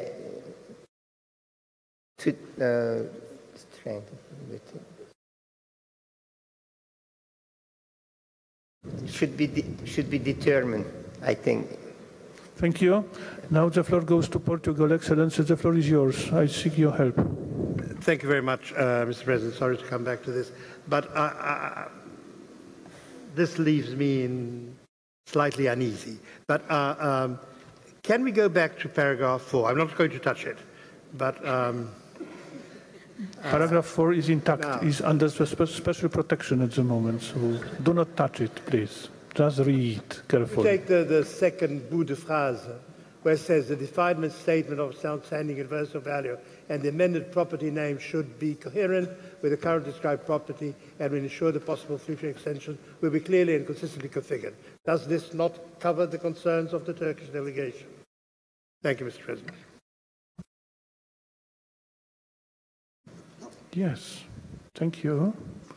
So let's go back to para 6. I'm a bit misled. It is not a secret. So how should be the final version of para 6?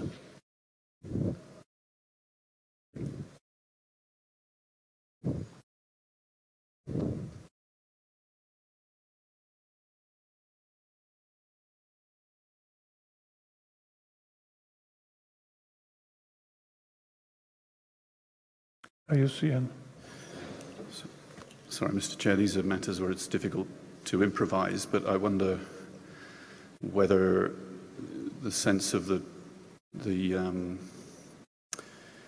paragraph, well, it's getting quite complicated, but I suppose it would be a better wording to have some sense that.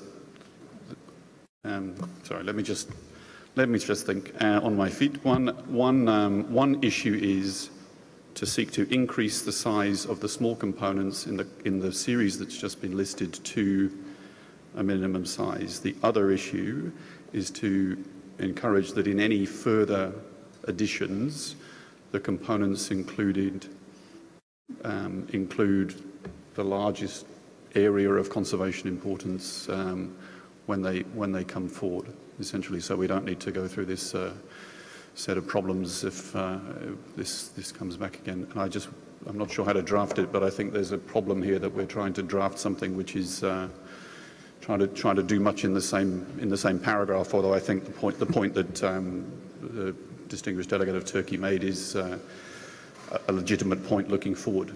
But I think it's hard to. I think it gets confused if that gets combined with the issue of trying to better. And end up with a better version of the current series that has been adopted in the earlier paragraphs, Chair.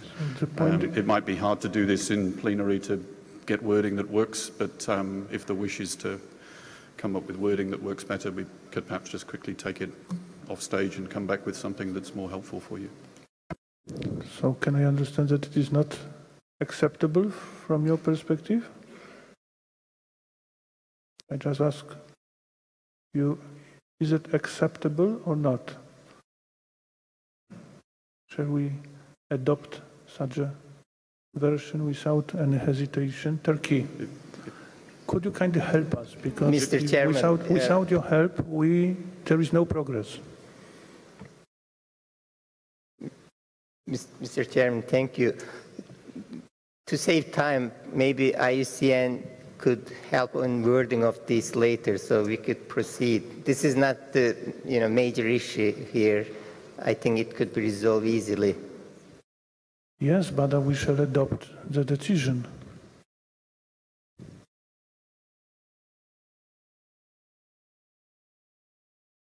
It is why it is not the best time for a revolution. Peru, Excellency, the floor is yours. Gracias, presidente. En realidad, un asunto de redacción se ha ido complicando, porque si el mínimo de 50 hectáreas se va a aplicar a la decisión adoptada, creo que estamos revisando la decisión adoptada y ese no fue el entendido de la decisión adoptada. Sin embargo, con un espíritu constructivo, se podría llegar a una redacción de consenso que contemple las preocupaciones de la Iucn y también, obviamente, las posiciones de los estados que han presentado el texto. Por esa razón, yo sugiero lo siguiente. Dejemos este punto 6 para que haya una consulta entre las partes, de tal manera que el día de mañana nos traigan una redacción de consenso. Ahora seguimos aprobando el resto de los párrafos y cuando la redacción de consenso sea puesta en nuestra consideración el día de mañana, procedemos a su aprobación y a la aprobación del íntegro de la decisión. Creo que ese es el procedimiento, presidente. It is a very conclusive and very rational proposal and a great help for me, gracias, thank you, which means that we shall leave at the moment this very item and we will come back tomorrow morning to conclude. Up to now, we have adopted 5 paragraphs, the vast majority of them as amended. It means that now the next item simply, namely Argentina. So thank you very much for your final conclusion. Argentina, Los Alerces National Park, draft decision 41.8b.8. I now invite Iucn to present the nomination of Los Alerces National Park, Argentina. Iucn, you have the floor.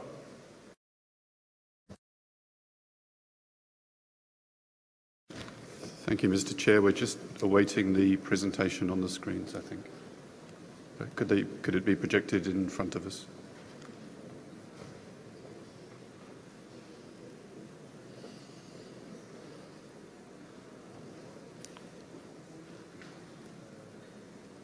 Excuse me, could somebody project the PowerPoint presentation that I have behind me, but I can't present it unless it's also on the screens.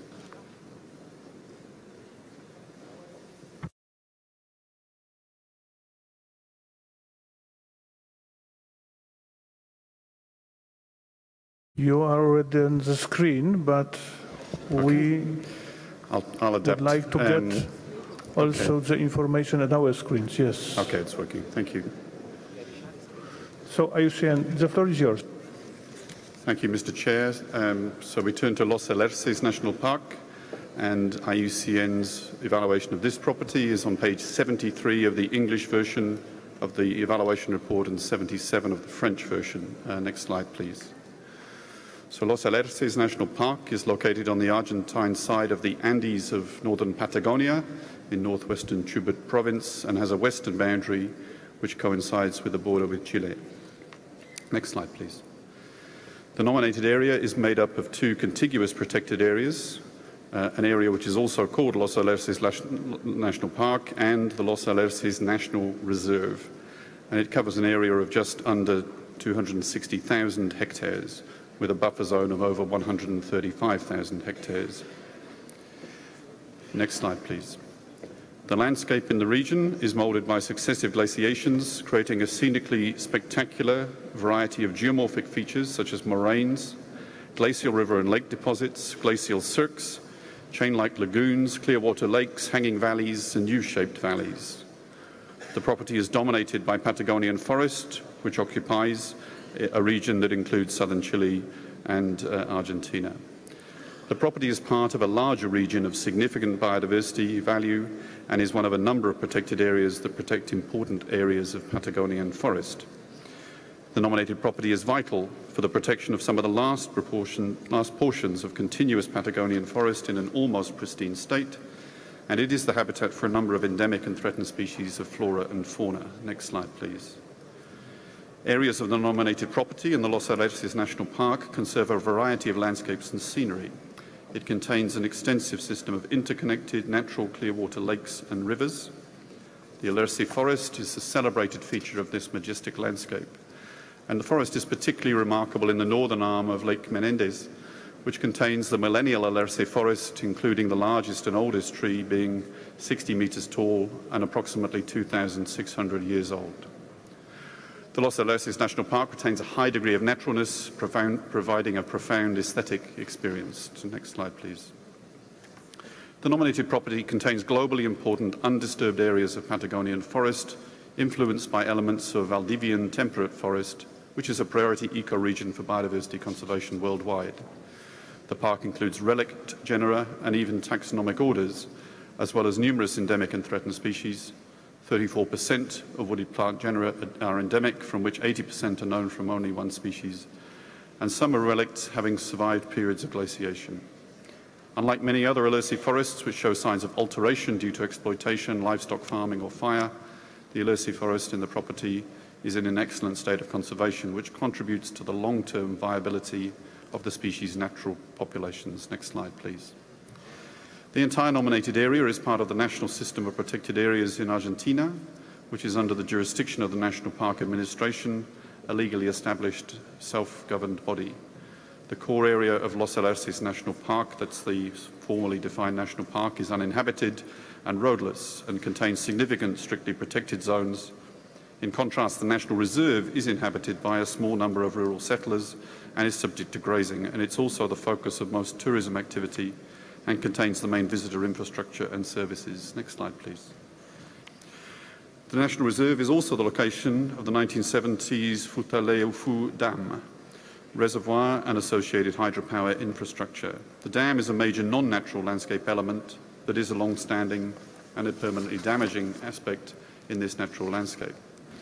There are a series of other impacts within the National Reserve arising from grazing and tourism infrastructure, and Iucn furthermore notes concerns that were expressed from a majority of the local resident population within the National Reserve who oppose World Heritage inscription for this area, whilst favouring the inscription of the strictly protected area of the property.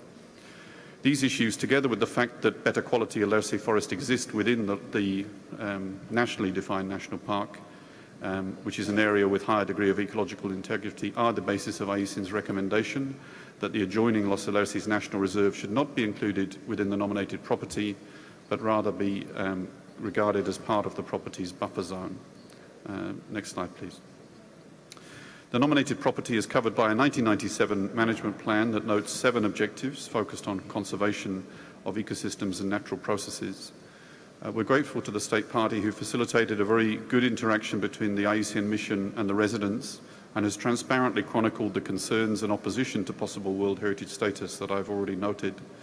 And Iucn considers that this issue concerns the entire National Reserve, as there are local rights issues across the whole of that particular part of the property. The key concerns related to increased restrictions on rights. Other areas in Argentina and neighbouring Chile also offer the potential for the future expansion of the property, and strong and recent political commitments to joint approaches are on the record for both countries. In summary, Iucn recommends, next slide please, Iucn recommends the World Heritage Committee inscribes Los Alerces National Park on the World Heritage List under natural criteria 7 and 10, but with the Los Alerces National Reserve being included in the buffer zone of the inscribed area. And with the last slide, Mr. Chair, the draft decision is set out at page 11 in both the English and French versions of Working Document 8B. Thank you, Mr. Chair. Thank you very much, sir. Thank you very much, Iucn. Peru is the first. I'm opening the floor. Excellency, Ambassador, the floor is yours. Muchas gracias, señor presidente. Me place mucho coincidir y respaldar plenamente lo señalado por la Iucn. No voy a hacer mayores comentarios porque creo que la fundamentación técnica respecto de las razones y los fundamentos por los cuales se recomienda la inscripción del bien han sido sólidamente explicados. Solo quiero expresar que el Perú respalda la inscripción de los alerces Parque Nacional de la Argentina en la lista del Patrimonio Mundial. Gracias, presidente. Gracias. Thank you. Finland has the floor. Thank you, Mr. Chair. Finland wishes to warmly congratulate Argentina for protecting this magnificent property and nominating it as a World Heritage Site. The site is a home for many rare and threatened species. As we continuously receive disturbing news of loss of species in different parts of the world, it is comforting to note that the World Heritage Convention still functions as a tool to highlight the importance of nature conservation and its benefits for people. Finally, we encourage Argentina to consider future extensions enhancing the connectivity between several protected areas in the region. Thank you, Mr. Chair. Thank you. Kuwait. Kuwait has the floor. The floor is yours, sir. Thank you, Mr. Chair. The property that celebrates key features of majestic landscape that represents natural beauty, which is formed by glaciations, creating astonishing scenes of geomorphic features. Also, the natural clear water, lakes, and rivers reflecting different spectacular shifts of colors. We greatly welcome this inscription as we encourage the state party to cooperate with the distinguished state party of Chile to consider the potential future extension of the property to enhance the natural values. Thank you. Thank you. Jamaica, the floor is yours. Thank you, Mr. Chair. Jamaica congratulates the State Party of Argentina for conserving an outstanding example of a dynamic natural landscape. We call attention to the alerce trees that are known to be the second oldest living organism on Earth, the diverse flora and fauna, high bird diversity, the presence of several mammal species, and the overall high level of endemism throughout the site. We thank the State Party for putting in place legislations that ensures the full protection of the site as a national park and national reserve. Jamaica endorses the inscription to the World Heritage List and again congratulates Argentina for this inscription. Thank you. Thank you. Portugal. Ambassador, the floor is yours. Excellency. Thank you, Mr. President. Very briefly, we wish to congratulate Argentina for this very well-prepared nomination, a very impressive one, as we heard and we saw during Iucn's presentation. The uniqueness of this area deserves to be protected and maintained as a World Heritage Site, and of course, we support its inscription on the World Heritage List. I thank you. Thank you, Ambassador. Poland. Poland has the floor. The floor is yours. Thank you, Mr. Chair. I would like to repeat what has been said by Ambassador of Portugal, that he would like to very cordially congratulate our friends of Argentina for giving us opportunity to have on the list such a beautiful piece of the world. And so thank you, and once more, congratulations. Thank you. Thank you. I understand Cuba. Cuba has the floor. Sí, gracias, señor presidente. Nuestra delegación también se desea sumarse a las felicitaciones al Estado parte por la nominación que ha presentado y la calidad del expediente examinado. Muchas gracias. Gracias. Angola, the floor is yours. Madame. Sir. Merci, Monsieur le Président. nous ne pouvons résister à ne pas prendre la parole compte tenu de les merveilles qui viennent d'être, à qui on donne l'occasion que nous puissions nous associer aux félicitations à l'État parti. Thank you. Tunisia, the floor is yours. Tunisia. Merci, Monsieur le Président. La Tunisie se joint aux distinguées délégations qui nous ont précédés et soutenons l'inscription en félicitant l'État parti pour la qualité du dossier et pour la grande valeur de ce bien. Merci, Monsieur le Président. Merci. Turkey, the floor is yours. Thank you, Mr. Chairman. This is a great place for the only conifer species of the world having natural habitat. Also, second oldest tree population can be found in this site. I was so happy to see that such nominations are coming, so I'd like to congratulate State Party for this nice nomination. Thank you. Are there any interventions? I see. Philippines, the floor is yours. Thank you, Mr. Chair. The Philippines congratulates the State Party of Argentina for the inclusion of the Los Alerces National Park in the World Heritage List. We were initially concerned but are now deeply heartened that efforts have been made to address issues regarding the further development of the Futaleufu Dam. We request that the State Party ensure proper conduct of environmental and social impact assessments before planned upgrades of the dam. We commend the efforts of the State Party to reduce habitat fragmentation and mitigate climate change impacts through the Global Environment Facility Project and the Biosphere Reserve Initiative. These will greatly help the State Party in the preparation of a potential extension of the property.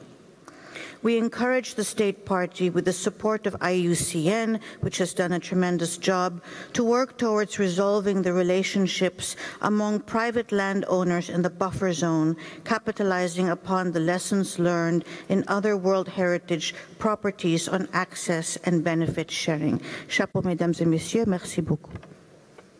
Merci, thank you. So now it's time to close this very part of the procedure. I see any other intervention, and now I have a rhetorical question to Mr. Rapporteur if he have received any amendments on the draft decision proposed. The floor is yours. Thank you, Mr. Chairman. We have not received any amendment on this proposed draft decision. Thank you. I'm not surprised, and I now declare decision 41.8b.8 adopted.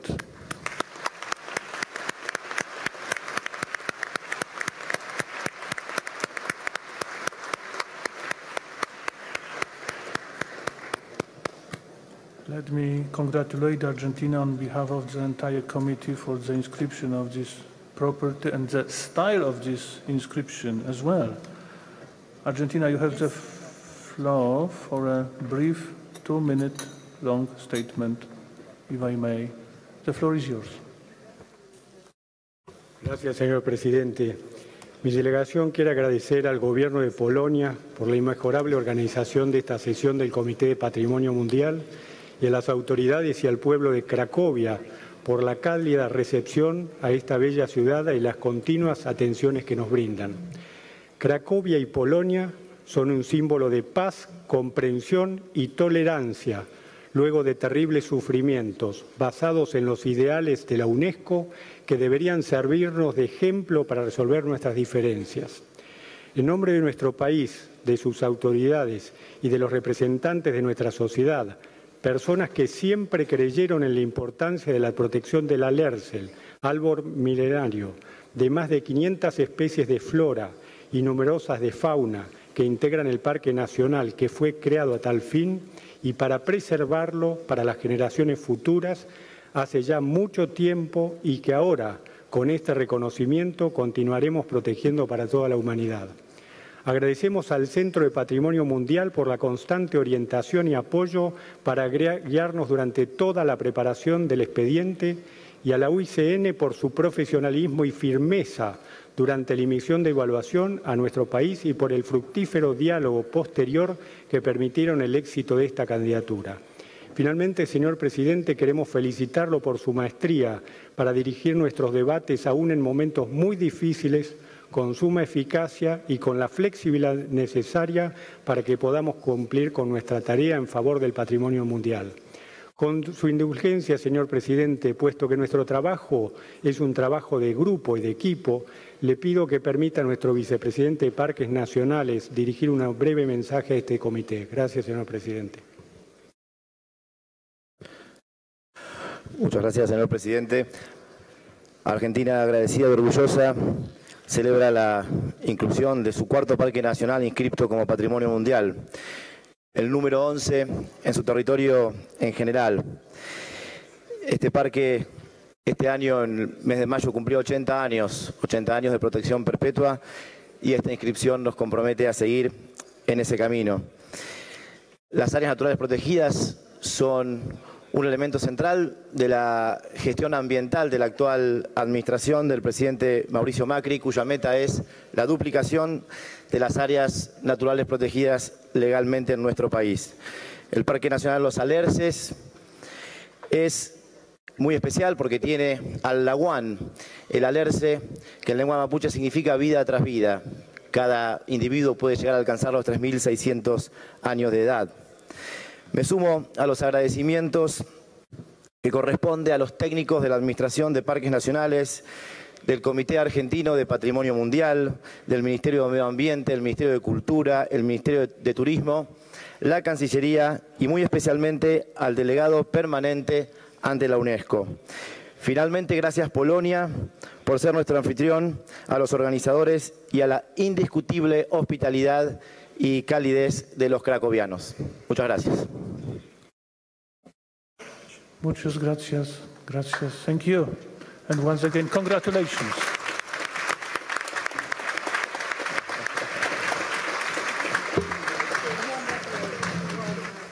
Thank you. Thank you very much. Ladies and gentlemen, I have good news. We can come back to the Primeval Beech forest. Just a reminder, we stopped at para 6, and I understand that I can now ask Turkey to inform us about the product of your efforts. I've been informed that the problem has been solved, so if it has been solved, please do share with us with this good news. Para 6. Thank you, Mr. Chairman. We agreed on the rewording of the paragraph 6 with the Iucn, and they have the final version. I think Secretary has, so we'd like to see it if the committee members approve it. I wonder if I could kindly ask Iucn to read it out. If, Mr. Balsamo, if you wish, as you like. Thank you, Chair. We're also trying to get it to the rapporteur, but the internet connection's not working, so our apologies, but it's on its way. I can read it out if that would be a way to do things the old way. So the paragraph as reworded, I believe, and the distinguished delegate of Turkey can confirm, would read as follows. So it's probably better just to type it from new. Requests the state parties to consider the future enlargement of components in consultation with Iucn and the World Heritage Centre, comma, to at least the established minimum size of 50 hectares, comma, and to strengthen the protection level within buffer zones and the improvement of ecological connectivity, especially between component parts, comma,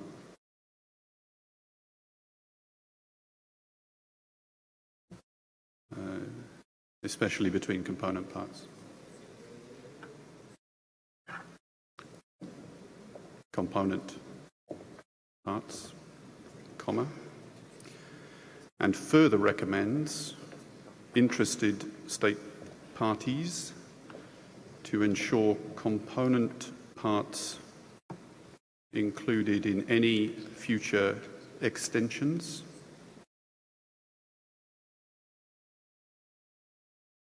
exceed minimum requirements to meet fully integrity, comma, protection and management requirements. And I will have to ask through you, Chair, for my Turkish colleague to confirm that that's the wording that we've discussed. I think that the interpretation is lost. Okay. I'm told there's perhaps a need to reread it for the translation. Is that okay with you? I'm asking the distinguished delegate of Turkey. So this new paragraph, new wording will replace the previously we discussed and we agreed. So no problem here. It is no problem from the side of the distinguished Turkish delegation. So is that accepted by the committee? Let's have a minute of silence to digest this new version, to be as solemn as it is possible.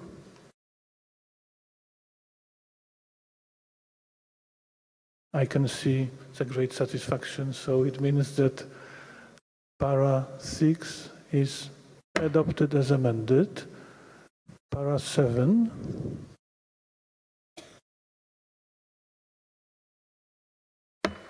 adopted as amended. Could you kindly help me? We do need para 8 now. Thank you.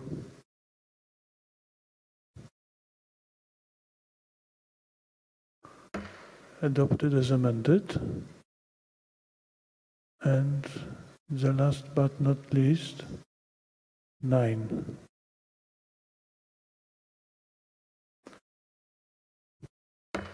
Adopted as amended, which means that now I declare decision 41.8b.7 adopted as amended.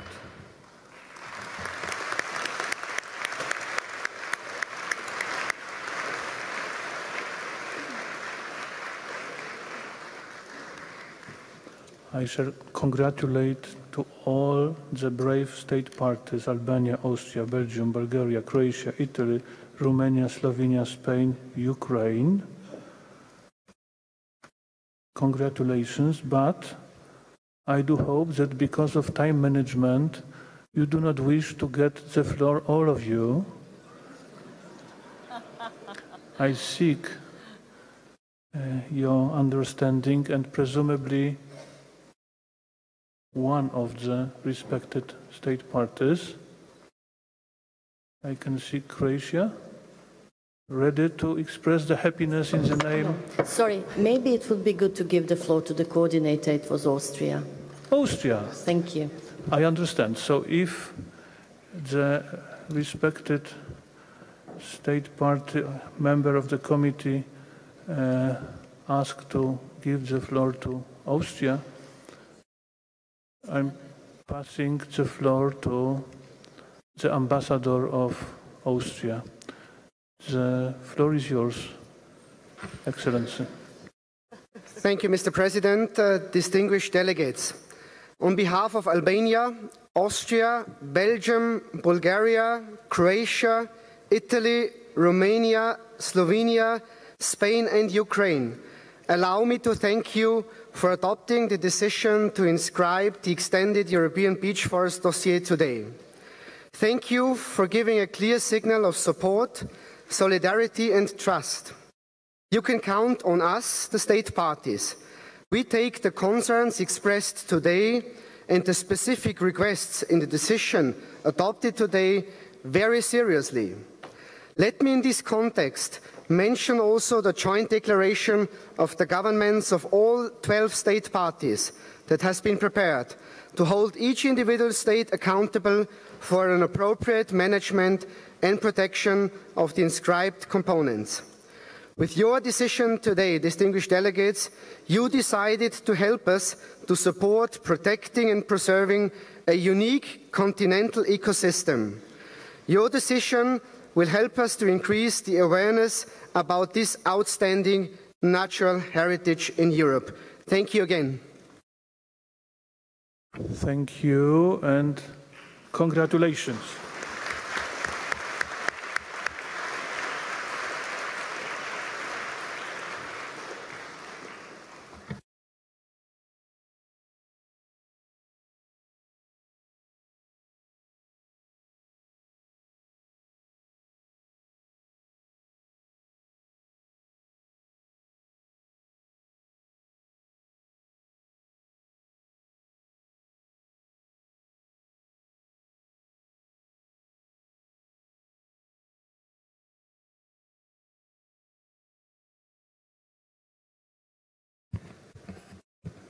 Well, we have now finished the national nominations and will continue with the examination of one mixed site.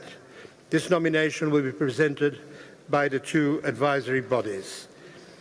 It is Mexico, the Tehuacan-Cuicatlan Valley, originary habitat of Mesoamerica, draft decision 41-8B.9, and I now invite Iucn and ICOMOS to present the nominations of Tehuacan-Cuicatlan Valley, originary habitat of Mesoamerica, Mexico.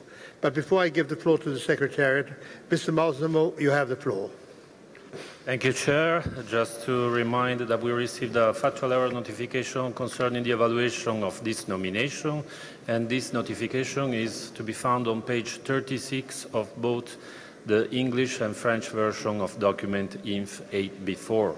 Thank you, Chair.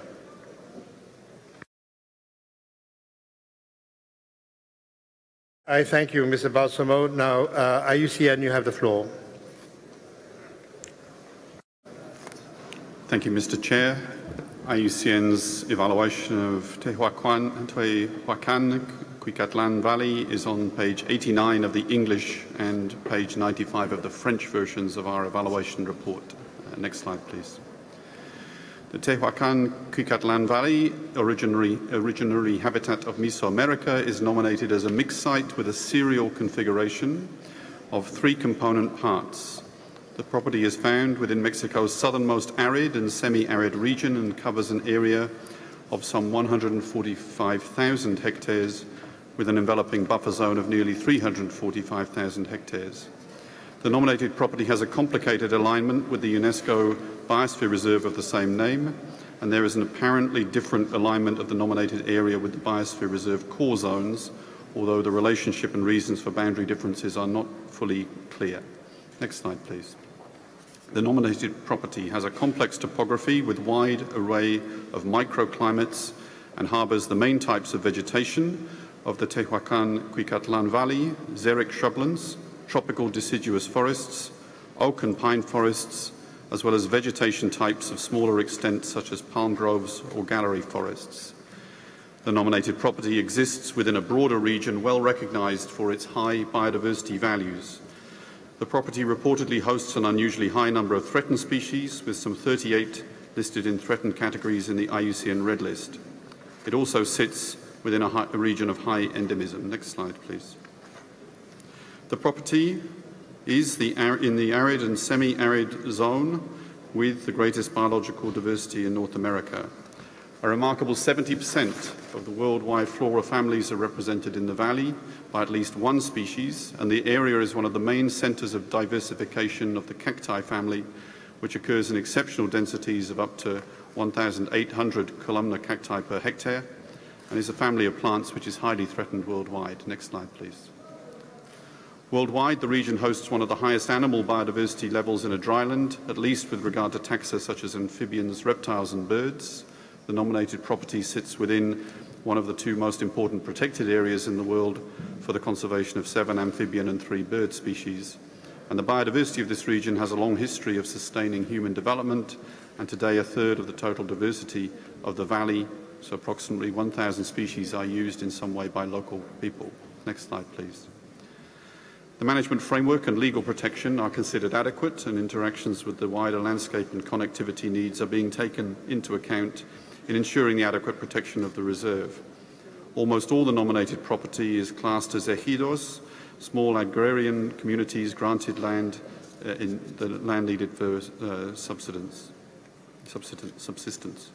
The 3 components of the property were selected considering criteria of representativeness and ecological connectivity, as well as questions of threat, as well as for their legal protection and management. However, the maps provided in the nomination dossier make it difficult to work out exactly how these components are configured, as I've already made clear, and Iucn is not yet clear that all the elements necessary to express the stated outstanding universal value are indeed included in the nominated area, as would be required by paragraph 88 of the operational guidelines. Next slide, please. Whilst in general an effective and well-established management system is in place for the natural values of the property, the degree to which an integrated approach to bringing natural and cultural issues together remains limited. In comparison to other regions in Mexico, current and potential threats are quite low. Until now, there have been low numbers of visitors to the area, in the order of 20,000 per year. There is a nature tourism strategy in place, however, it is not clear how this is influencing site management. The last slide, please. So in summary, Iucn considers the nominated property has a strong potential to meet Criterion 10, subject to further reflection on the mixed site approach and confirmation that the key attributes of outstanding universal value are those which are included within the boundaries of the nominated area. At this point, integrity, protection and management requirements are also not fully met, and there's a need for a configuration of revised property that better recognises the interplay between natural and cultural values that is at the heart of the idea of a mixed World Heritage Site. It's for these reasons that Iucn, whilst recognising the potential, recommends this site be deferred, Mr. Chair. And the last slide tells you that the draft decision is on page 13 of the English and French versions, but ICOMOS has comments to make on the cultural aspects of this mixed site nomination. Thank you, Mr. Chair. Thank you, Iucn. Now, ICOMOS, you have the floor. Thank you, Mr. Chair. The Catalan Valley shelters high-level forests and low-scrub landscapes, which appear to have been attractive to early semi-settled and later settled communities. Archaeological evidence at 22 sites is said to reveal a process of technical evolution that reflects early plant domestication, agriculture, and then later a salt industry and the emergence of pottery in the region over a period of some several thousands of years. A diversified water management system exploited the resources of the mountains and led to the development of an irrigation-based agriculture, which, it is suggested, became a mainstream of Mesoamerican civilization. The property extends to some 450,000 hectares. The lowlands and gorges and their plentiful water supply are seen as being a major factor in converting, at an early date, communities of nomadic hunter-gatherers to a sedentary lifestyle based on the cultivation of maize, squash and beans. Within the vast area of the property, there are 600 archaeological sites that bear witness to this progress over the course of 12,000 years, although only 22 are described in the nomination dossier. This lack of information on the overall landscape and their acknowledged need for more studies means that, compared to the rich details in the nomination dossier on natural aspects, the material provided on cultural sites is extremely limited, and the work of analysis appears to be at a much earlier stage. The 22 sites fall into 3 types. First, early sites that reflect the beginnings of agriculture, plant domestication, and the development of human settlements. Secondly, sites associated with beliefs and rituals. And thirdly, sites that demonstrate water management infrastructure. The key archaeological site reflecting plant domestication is the rock shelter of Cueva de Catalan. This was excavated in the 1960s, and the early remains of maize cobs, avocado, and other fruits are the oldest finds of these cultivated plants that were dated to approximately 9,500 to 7,000 BC. The cave also supplied evidence to indicate that much later, between 4,000 and 3,350 BC, horticultural villages appeared, thus providing evidence for early settled agriculture. The sites associated with beliefs and rituals throw lights on the traditions of the first settlers in the region through cave paintings, where cave art displays motifs related to humans and animals, such as the footprint and handprints and human-like figures you see here. During what is called the Classic era, from 100 BCE to 700 AD, settlements expanded and structures related to privileged classes, such as pyramids, appear. What underpinned this expansion and transformation was the development of irrigated agriculture. And the key piece of engineering that facilitated this irrigation was the Puron Dam. This was built in 4 stages and constructed sometime before 750 BC and was in use for a total of around 900 years. As well as the dam, the irrigation system included canals, wells, rock aqueducts, filtration galleries, and water catchment wells. But although details are provided on the larger sites, no clear picture emerges of how widespread across the landscape these features were.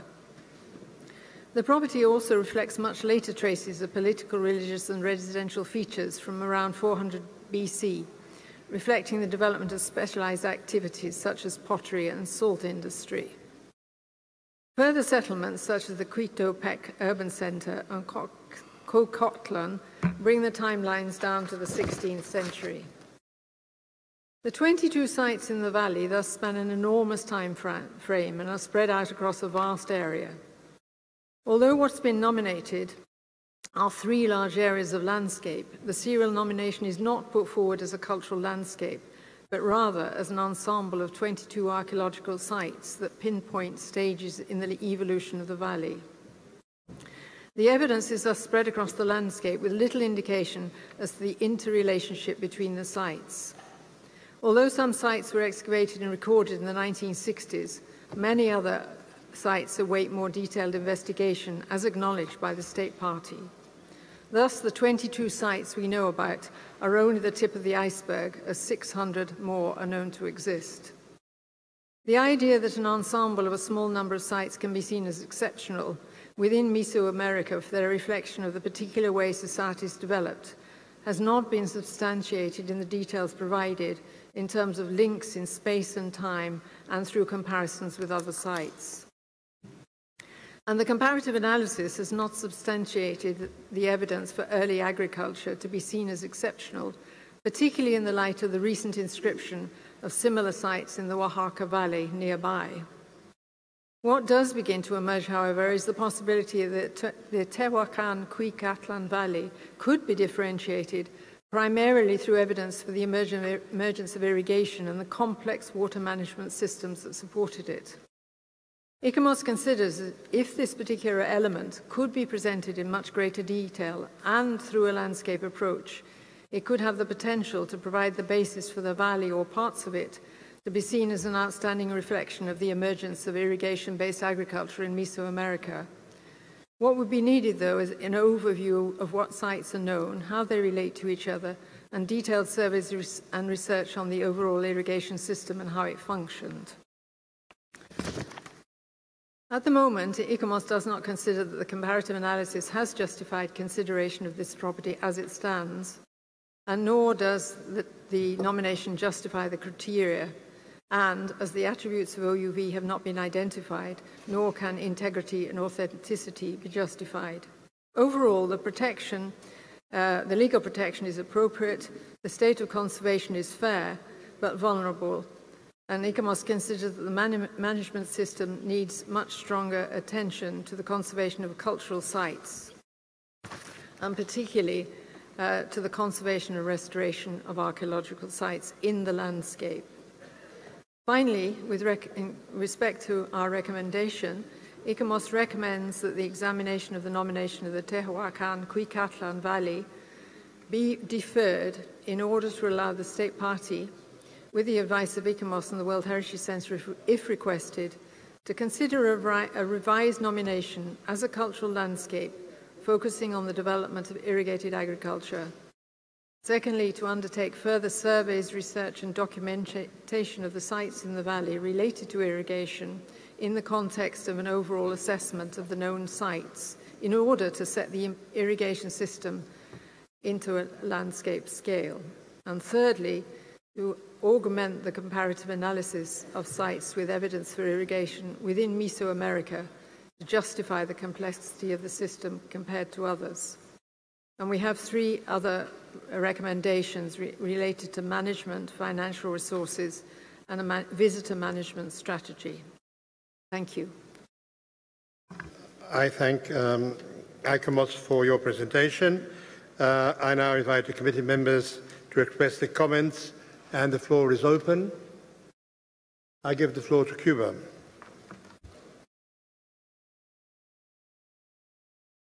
Gracias, señor presidente.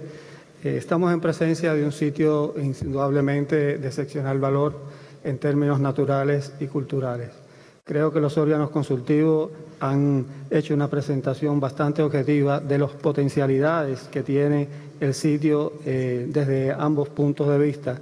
Y a su vez también estamos de acuerdo en la necesidad de puntualizar algunos de esos elementos para poder fundamentar el valor universal excepcional del sitio, aun cuando se ha hablado de ser testimonios de elementos tan importantes como de periodos preclásicos, clásicos y posteriores, incluso coloniales en términos culturales, así como también valores naturales.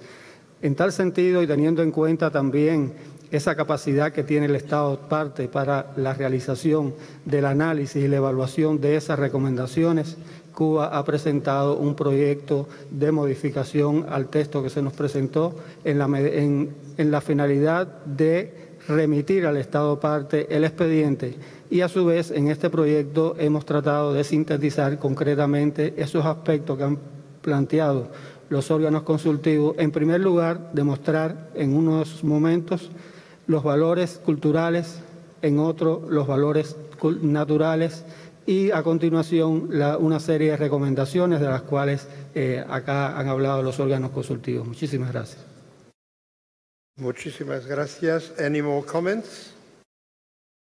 No other delegation wants for the floor.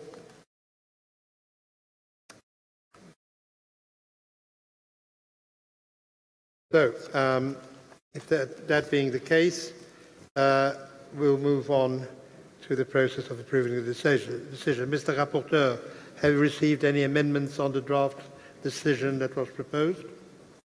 Thank you, Mr. Chairman. Yes, we have received amendment from distinguished delegate of Cuba. As you can see it from the screen, please.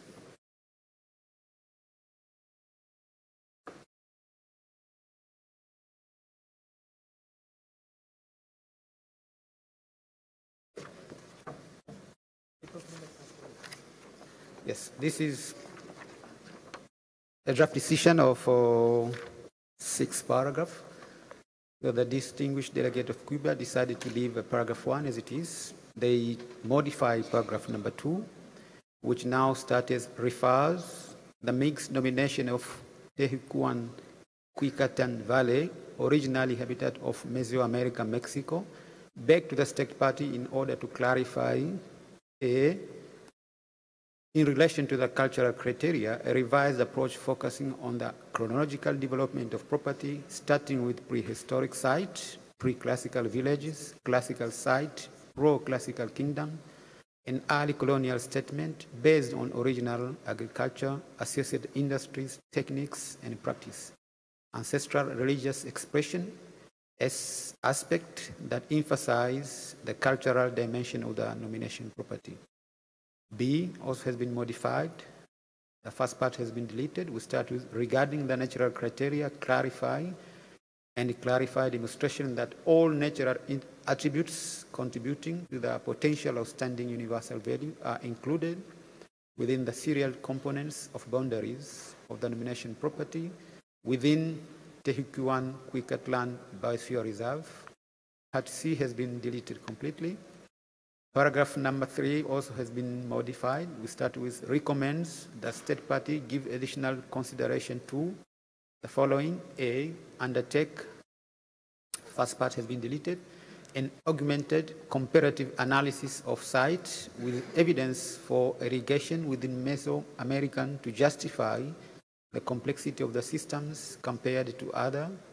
B has been deleted.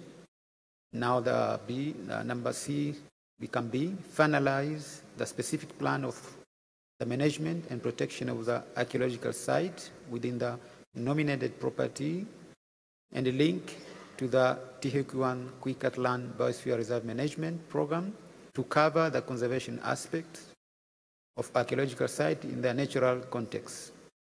The D now becomes C, provide evidence of institutional coordination for sustainable funding and appropriately skilled staff of holistic, integrated management of natural cultural heritage values within the nominated property, and strengthen the overall human financial resources for management of cultural assets within the Iucn Catalan Biosphere Reserve.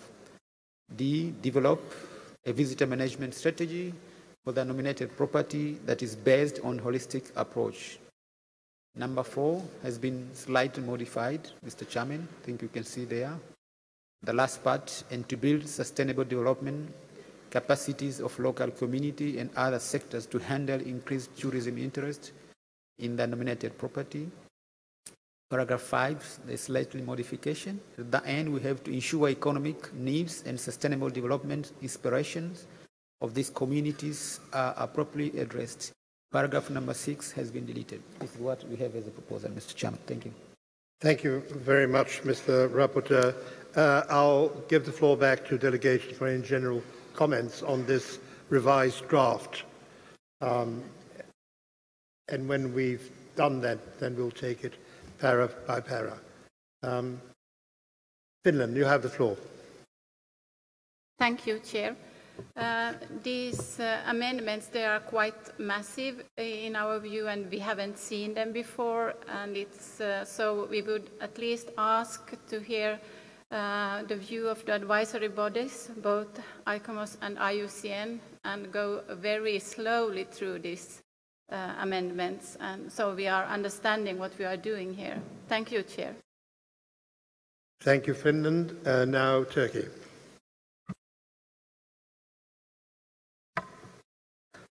Turkey wishes to commend the State Party of Mexico for nominating Teotihuacan Lan Valley as a mixed property in reference to the concept of the spirit of place by correlating the exceptional biological and geological diversity of the valley with the cultural diversity that was diachronically established on this basis by the ancestral populations of Mesoamerica.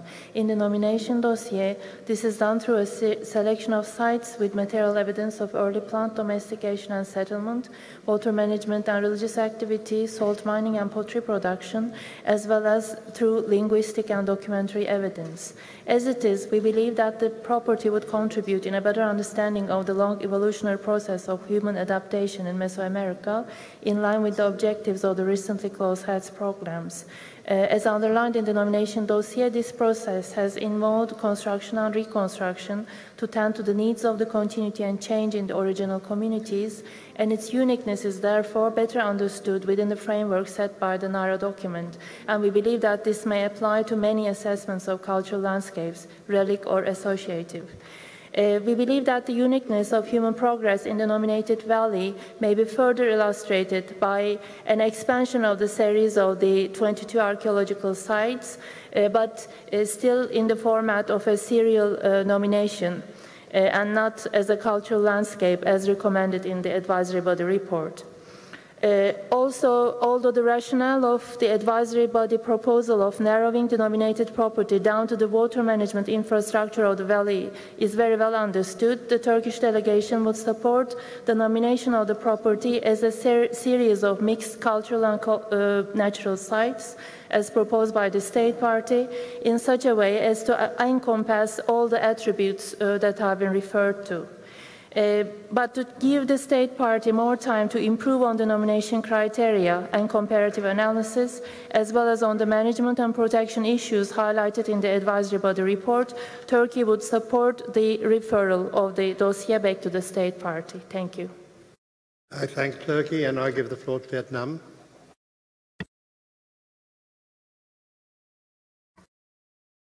Merci, Monsieur le Président.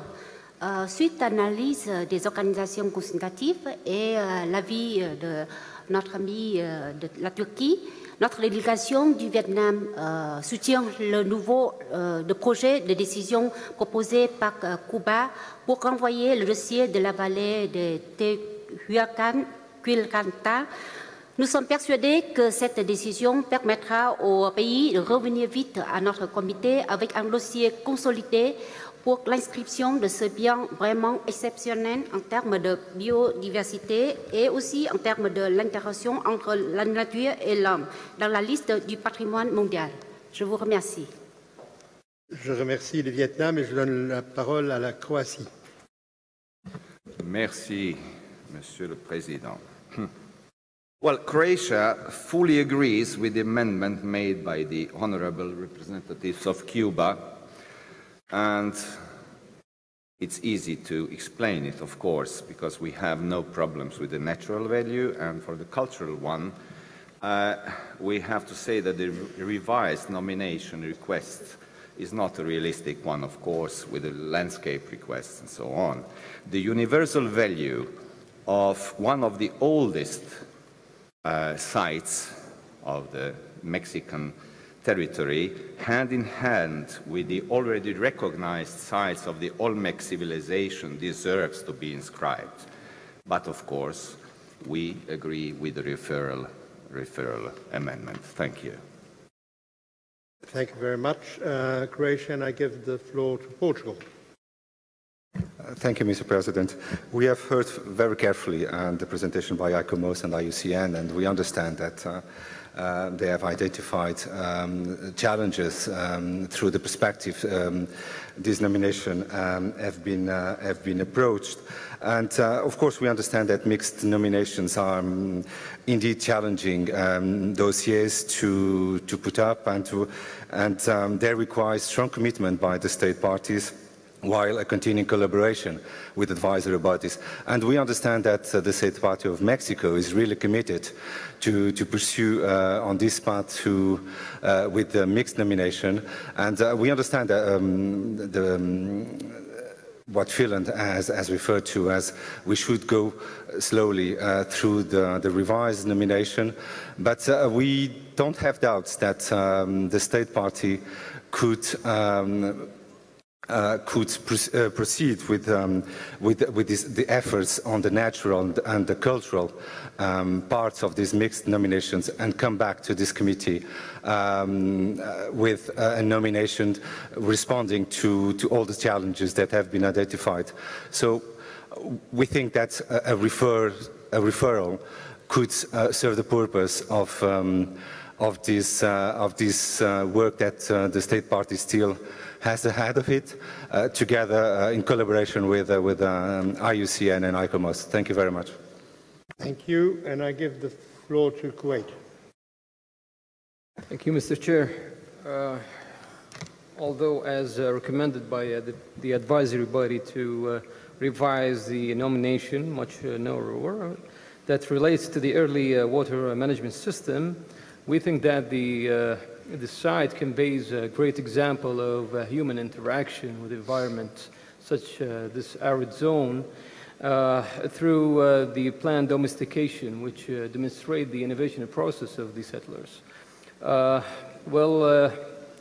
We would like to support the amendment proposed by Cuba. Thank you. Thank you very much, Kuwait. Now I'll ask IUCN and ICOMOS to address the queries by the Finnish delegation. IUCN, you have the floor. Thank you, Chair. The question from Finland was to have views on the recommended amendment, and I'll just pick out the parts of the paragraphs that relate to IUCN's evaluation. So the first of those is 2B. The amendments in 2B seem to essentially convey the same sense as we'd recommended, so we don't have a difficulty with that. 2C, it might be useful to discuss whether the whole of that paragraph, that subparagraph would be deleted, because there is part of it which relates to this question of the relationship of cultural and natural values, which could be retained if the sense is to not wish to ask for a revised nomination. And other than that, there's clearly some regret from IUCN that the decision, if the decision is taken to adopt a referral, it removes the potential to add the consideration of Criterion 9 to the property. And as this area, as my presentation indicated, has got a very high global status in terms of its ecosystem values, that seems to be a pity, because there is a strong potential for Criterion 9 to be met. Apart from that, I think the other amendments with very small drafting points seem to be consistent with the original decision, and in fact in one place I think improve slightly the original decision in point 5. So those would be the overall points. You know, clearly the issue behind this is the question of the relative merits of referral and deferral, and the importance, if a referral was taken, does that disadvantage Mexico? Because as we discussed in the orientation session, sometimes to convert from a deferral to a referral prevents the possibility for the further mission and further advice on the ground, because referral gives no potential for that. And so I think it would be important for the committee, having heard ICOMOS, to reflect on whether it is a help for Mexico to have a referral, or whether it will in fact prevent issues that are still to be considered in a revised nomination being fully explored. Thank you, Chair. Thank you very much. Before going back to the floor, I'll give the floor to ICOMOS. Thank you, Mr. Chair. One of the points that ICOMOS made in its evaluation was that this nomination was, in our view, a bit premature, in that the evidence put forward for the cultural sites was, in some areas, quite limited.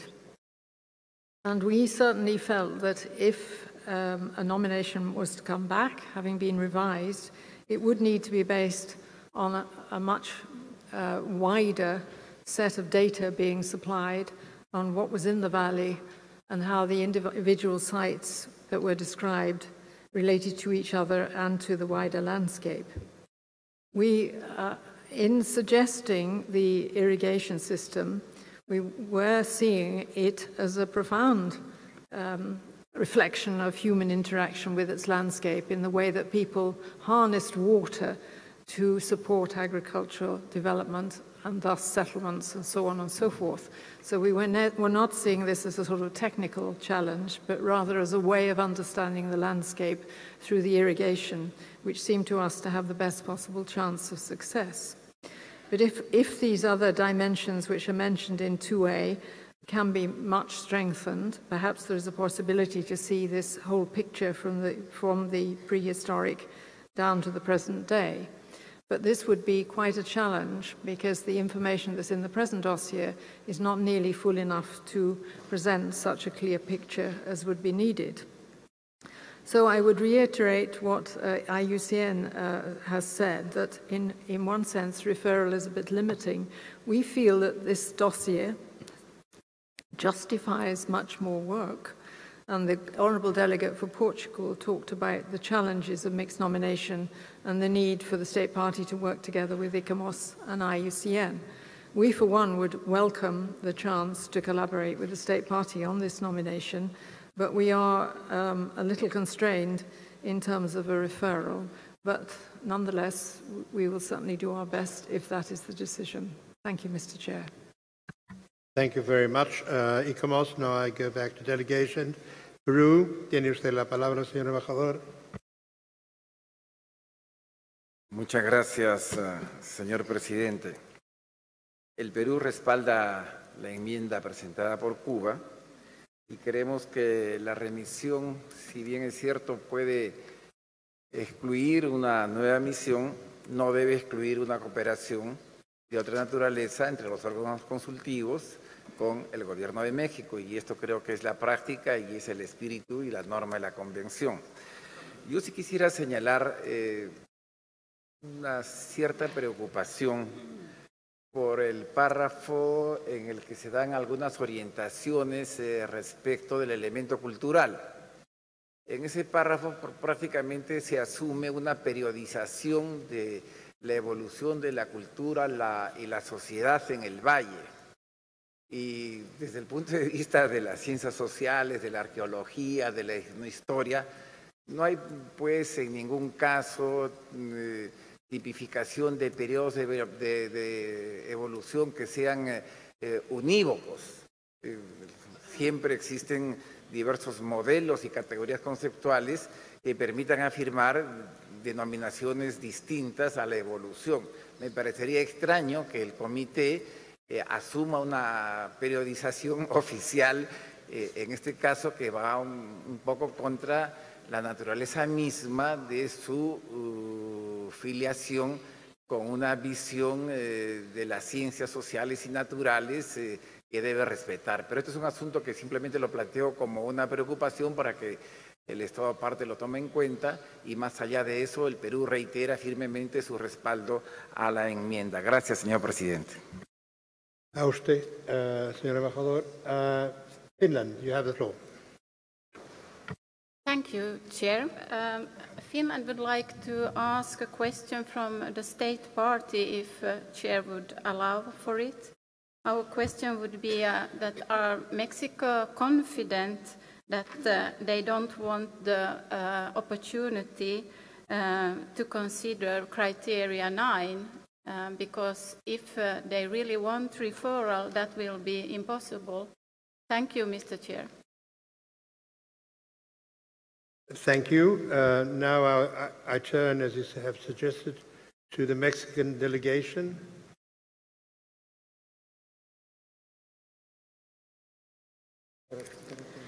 Muchas gracias, señor presidente. A nombre de México queremos manifestar que sí estamos dispuestos a hacer un análisis y una revisión del criterio 9 y ver de qué forma podemos desarrollarlo para la nueva entrega del documento. Y estamos convencidos que el criterio 10 también podrá apoyarnos en ese sentido. Muchas gracias, señora. If there are no more comments from delegations, I think that the time is now for us to take it paragraph by paragraph. If we are all agreed, I do not see an objection, so let's start. Would you like to take this task? Okay, we go one by one without rereading them again. Okay, paragraph 1. I don't think it raises any problem. Approved. Paragraph 2.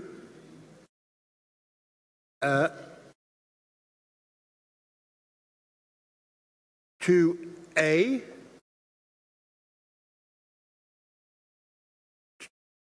No comments. 2B.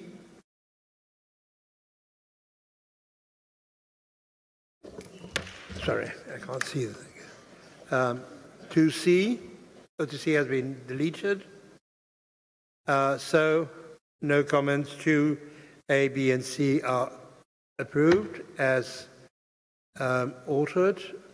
Paragraph 3. A. B, the new B, C, oh sorry, Zimbabwe, you have the floor. Thank you, Chair. We just heard from the state party that they are willing to consider Criterion 9. So we might need to revise that aspect to take into account the statement by the state party. Thank you. Indeed, and I suppose Finland is along the same line. So we would have, so we can, I believe, leave the paragraph as it was. Consider including Criterion 9 in the revised nomination in view of the global ecological significance of the region within which the nominated property is located.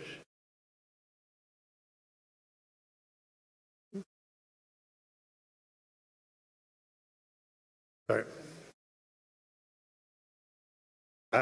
Tanzania, I think you asked for the floor. Thank you, Chair. The criteria is very strongly implicated in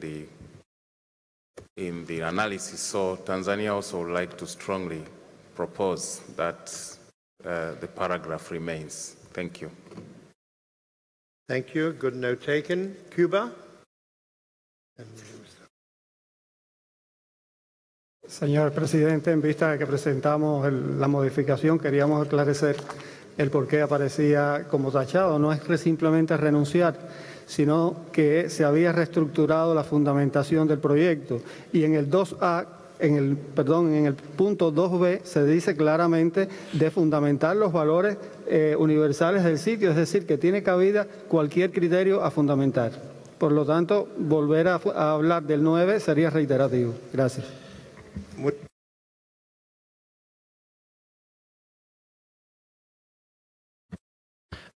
Thank you, Chair. It's just to flag out that as we presented in our orientation session, actually in the framework of referral, it is not possible to put forward a new criterion. It's like a poisoned apple for the state party. And I think that the question that Finland posed in this sense was just addressing this issue, because putting on a new criteria in the framework of an evaluation that is done just on a desk basis without site on the visit and within the framework of time limit of 2 months, this is technically not possible. So I just wanted to flag that out. Thank you very much. Now I see Portugal. You have the floor. Thank you, Mr. President. I think both clarifications from Cuba and the Centre were very useful. And I think the spirit of this criterion, even if I understand it will require another mission to be explored, it's already in the initially revised drafts presented by Cuba, and we have heard simultaneously the commitment of the state party not only in pursuing with this dossier in order to strengthen further as a mixed nomination, also envisaging exploring criteria 9 through criteria 10. I mean, I think we could leave the draft decision as regarded to this criterion as it was initially drafted by Cuba, and we could erase this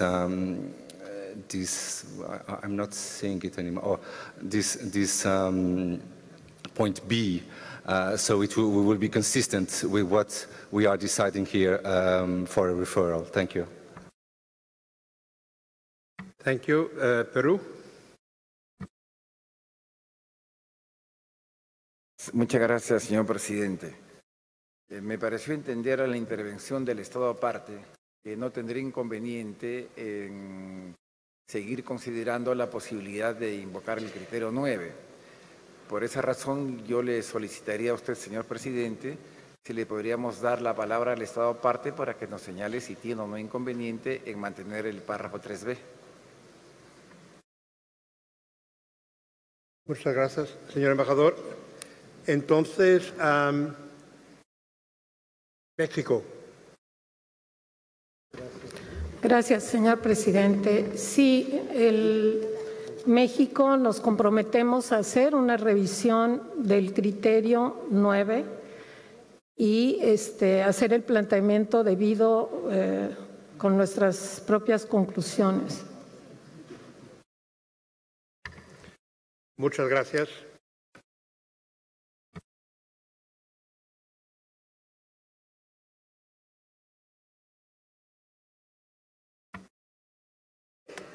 Monsieur Balsamo, est-ce que vous voulez commenter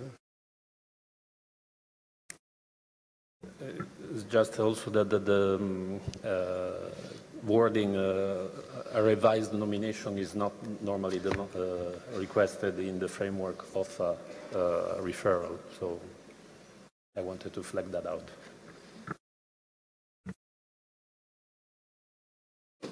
We can be innovative now and then. So let me take with you from the beginning of paragraph 3, so that if it's clear for everyone.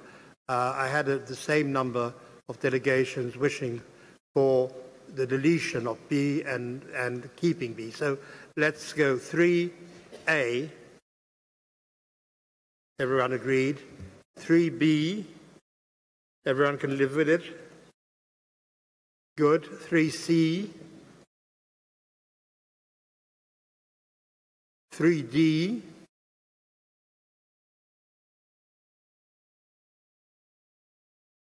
3E. So paragraph 3, A, B, C, D, E is approved. Paragraph 4, no objection, approved. Paragraph 5, no objection, approved. Paragraph 6, which has been deleted, no opposition to the deletion, approved. So,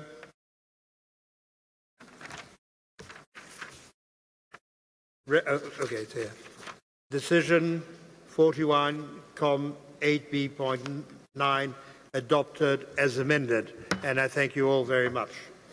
Now, as we still have a quarter of an hour, allow me to move on to the cultural nominations and to Angola, and I invite Iucn to present the nomination of the Historic Center of Mbanza, Congo in Angola. But before I give the floor to the Secretariat,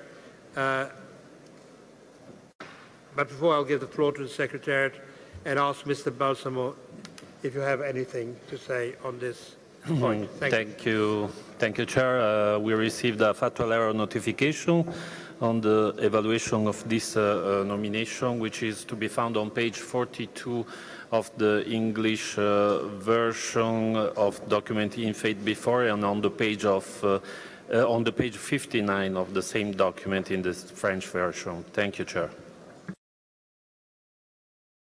Thank you very much, Mr. Balsamo. Now, Iucn, you have the floor. Thank you, Chair.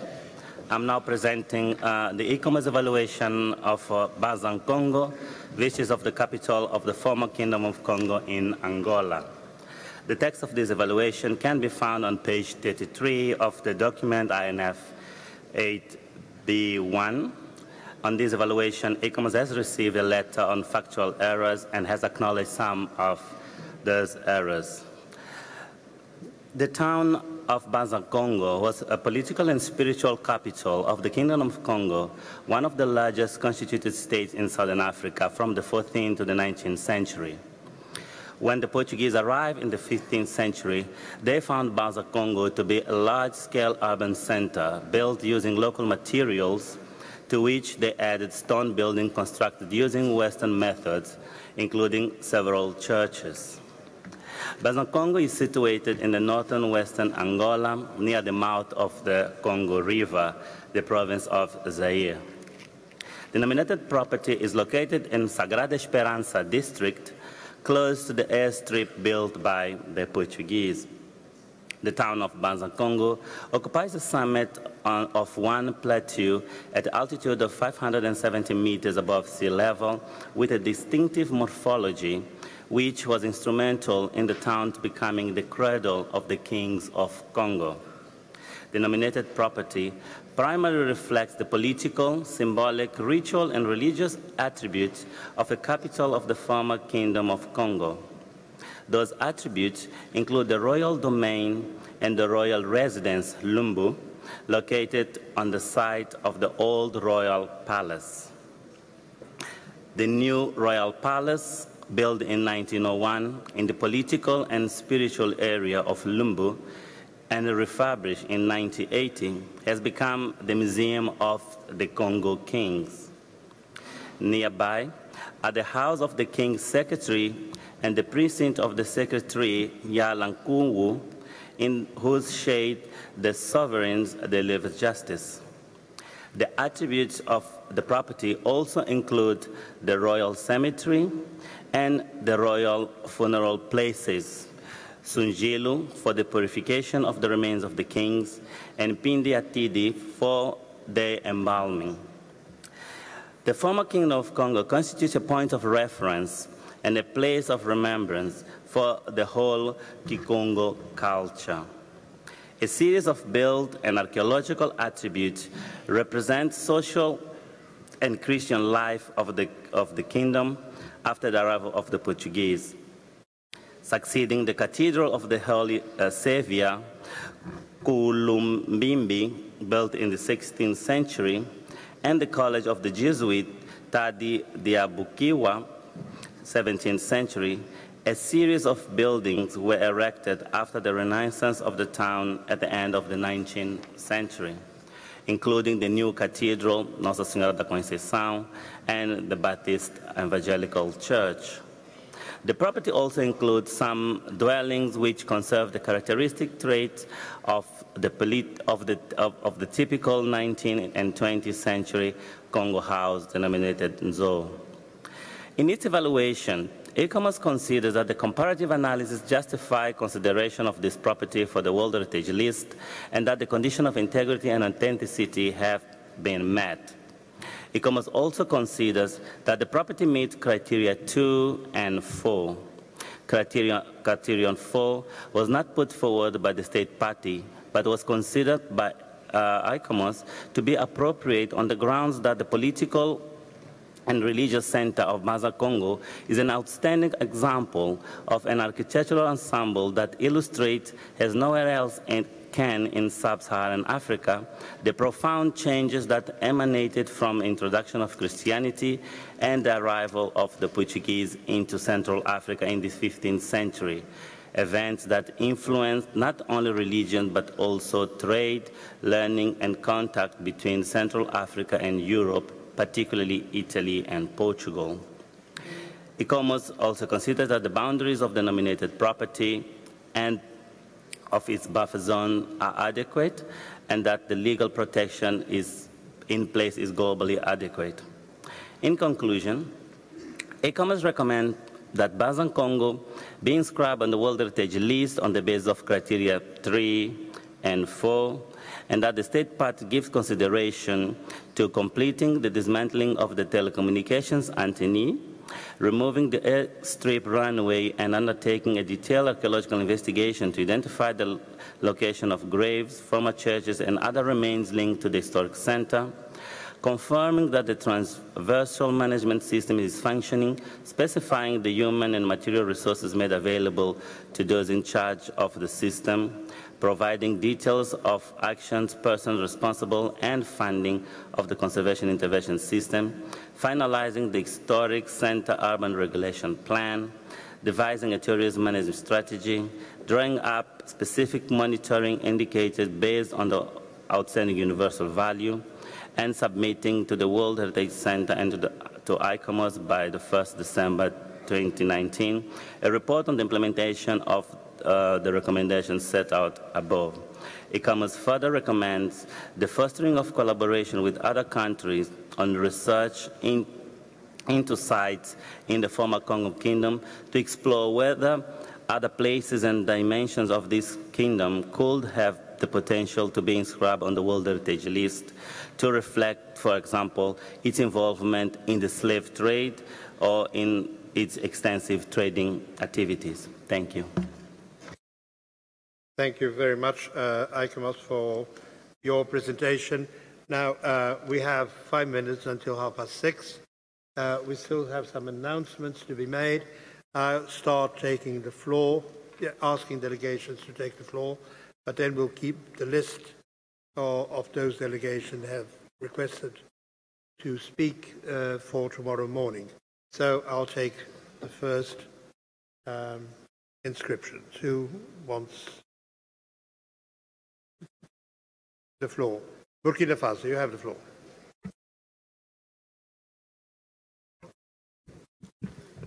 Merci, Monsieur le Président. Le Burkina Faso appuie cette proposition d'inscription de Mbanza Congo sur la liste du patrimoine mondial et félicite l'Angola pour le sérieux travail qui lui a permis de parvenir à ces résultats très satisfaisants.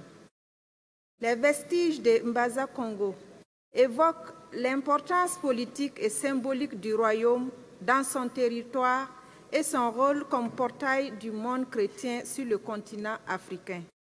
C'est également un exemple remarquable architectural. Selon les conclusions d'ICOMOS, tous les attributs qui expriment la valeur universelle du bien sont compris dans les délimitations du bien. Nous voulons saisir cette occasion pour féliciter chaleureusement l'Angola pour cette proposition d'inscription et je vous remercie. Je vous remercie et je donne la parole au Portugal. Rapidement, la parole au Portugal. Thank you, Mr. President. I'm sure that you will be here. Congratulations, Angola, for this first nomination. But I'm very pleased to do so on your behalf. And let me start by congratulating warmly Angola for this first nomination to the World Heritage List. Mbanza Congo is indeed a site of outstanding universal value. It has an important significance in the country's history and contributed to the history of the African continent. Its links with Portugal are old and very significant, dating to the 16th century. The kings of Congo actually established diplomatic relations with the kings of Portugal and afterwards with the Holy See.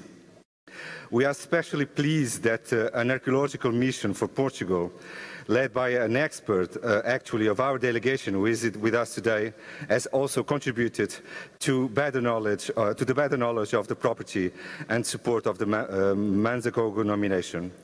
As regards the documentary corpus and the need for more research, which is mentioned in the advisory body evaluation, Portugal is glad to be already cooperating with the State Party of Angola in finding further reference to the Kingdom of Congo in Portuguese archives. But the documents that we already have are of huge importance, or testify the huge importance of this kingdom. I would like to recall that cooperation in this area has already been very successful with the inclusion of the Nembu archives in the memory of the World Register in 2011, a documentary heritage submitted jointly by Angola and Portugal. Mr. President, to finalize, I would like to once again congratulate Angola for this very well done dossier nomination, and also congratulate Angola for extensively working with ICOMOS, which has permitted to identify an additional criterion to this nomination. Parabéns, Angola. Thank you very much. And now I give the floor to Poland, and I'll stop there. Poland, you have the floor. Thank you, Mr. Chair. It's a great pleasure to congratulate the State Party of Angola for its first inscription on the list. And so I would like to congratulate as well to Advisory Body for its very, very impressive work. As a host, we are especially satisfied that this historic nomination is adopted in Poland. We are happy that next property representing outstanding heritage from the region of Africa joined the list. Thank you. Thank you very much, Poland. Now, For tomorrow, we have a long list of delegations. We still have Finland, Jamaica, Zimbabwe, Tanzania, Cuba, Turkey, Kuwait, Philippines, and Indonesia. And then there's still someone else? And Azerbaijan. And I understand there's only a minor alteration to the draft decision, so I think we can take it quickly. But now, if you all agree, I'll give the floor to the Secretariat for the usual announcements. You have the floor, Dr. Roosevelt. Thank you. Oh, sorry. You have Thank you very much, Mr. Chairperson. As usual, you see on the screens the side events for this evening. There are 5 different side events. 2 of them are very much related. You have a side event on World Heritage and Climate Change by Earth Justice in the foyer level number 1. You have another side event at 1840 on Action Plan aiming to strengthen cultural heritage protection in the Arab region by Iucn and partners in the Chamber Hall, AB room. You have also a film projection, Warsaw Uprising, of the Warsaw Rising Museum. This will take place in the theater hall, which is next to the bureau room that all of you know. And how would I put it? I'll profit from my position sitting here on the podium to invite you to 2 side events organized by the World Heritage Center, both related to resource mobilization. You have, one is the marketplace at 6:45. This is a new initiative, and it will be followed by the partnership events where you could hear partners of World Heritage sharing with you their experience. You have all received those invitations. They have been distributed and put on your tables. And the 2 events are open to states parties, of course, committee members, and non-governmental organizations, private sector, for anybody who's interested in World Heritage and supporting World Heritage. If you allow me just one more word, we have also received a weather warning that there will be a thunderstorm possibly around 6:30 in Krakow. And we just thought it useful to remind that it might be better to attend some side events as the weather is not really perfectly good for taking a walk around town. So you are warmly welcome to the World Heritage Center side events and also attending the side events organized by other partners as they are displayed on the screens. Thank you very much. Wish you a nice evening. Thank you. Dr. Rosa reminds me that at the World Heritage Center event there will be drinks. So not only you have the rain, but, well, thank you all very much. Have a nice evening and see you tomorrow. There are only 4 days to go, so keep the spirit. Thank you very much.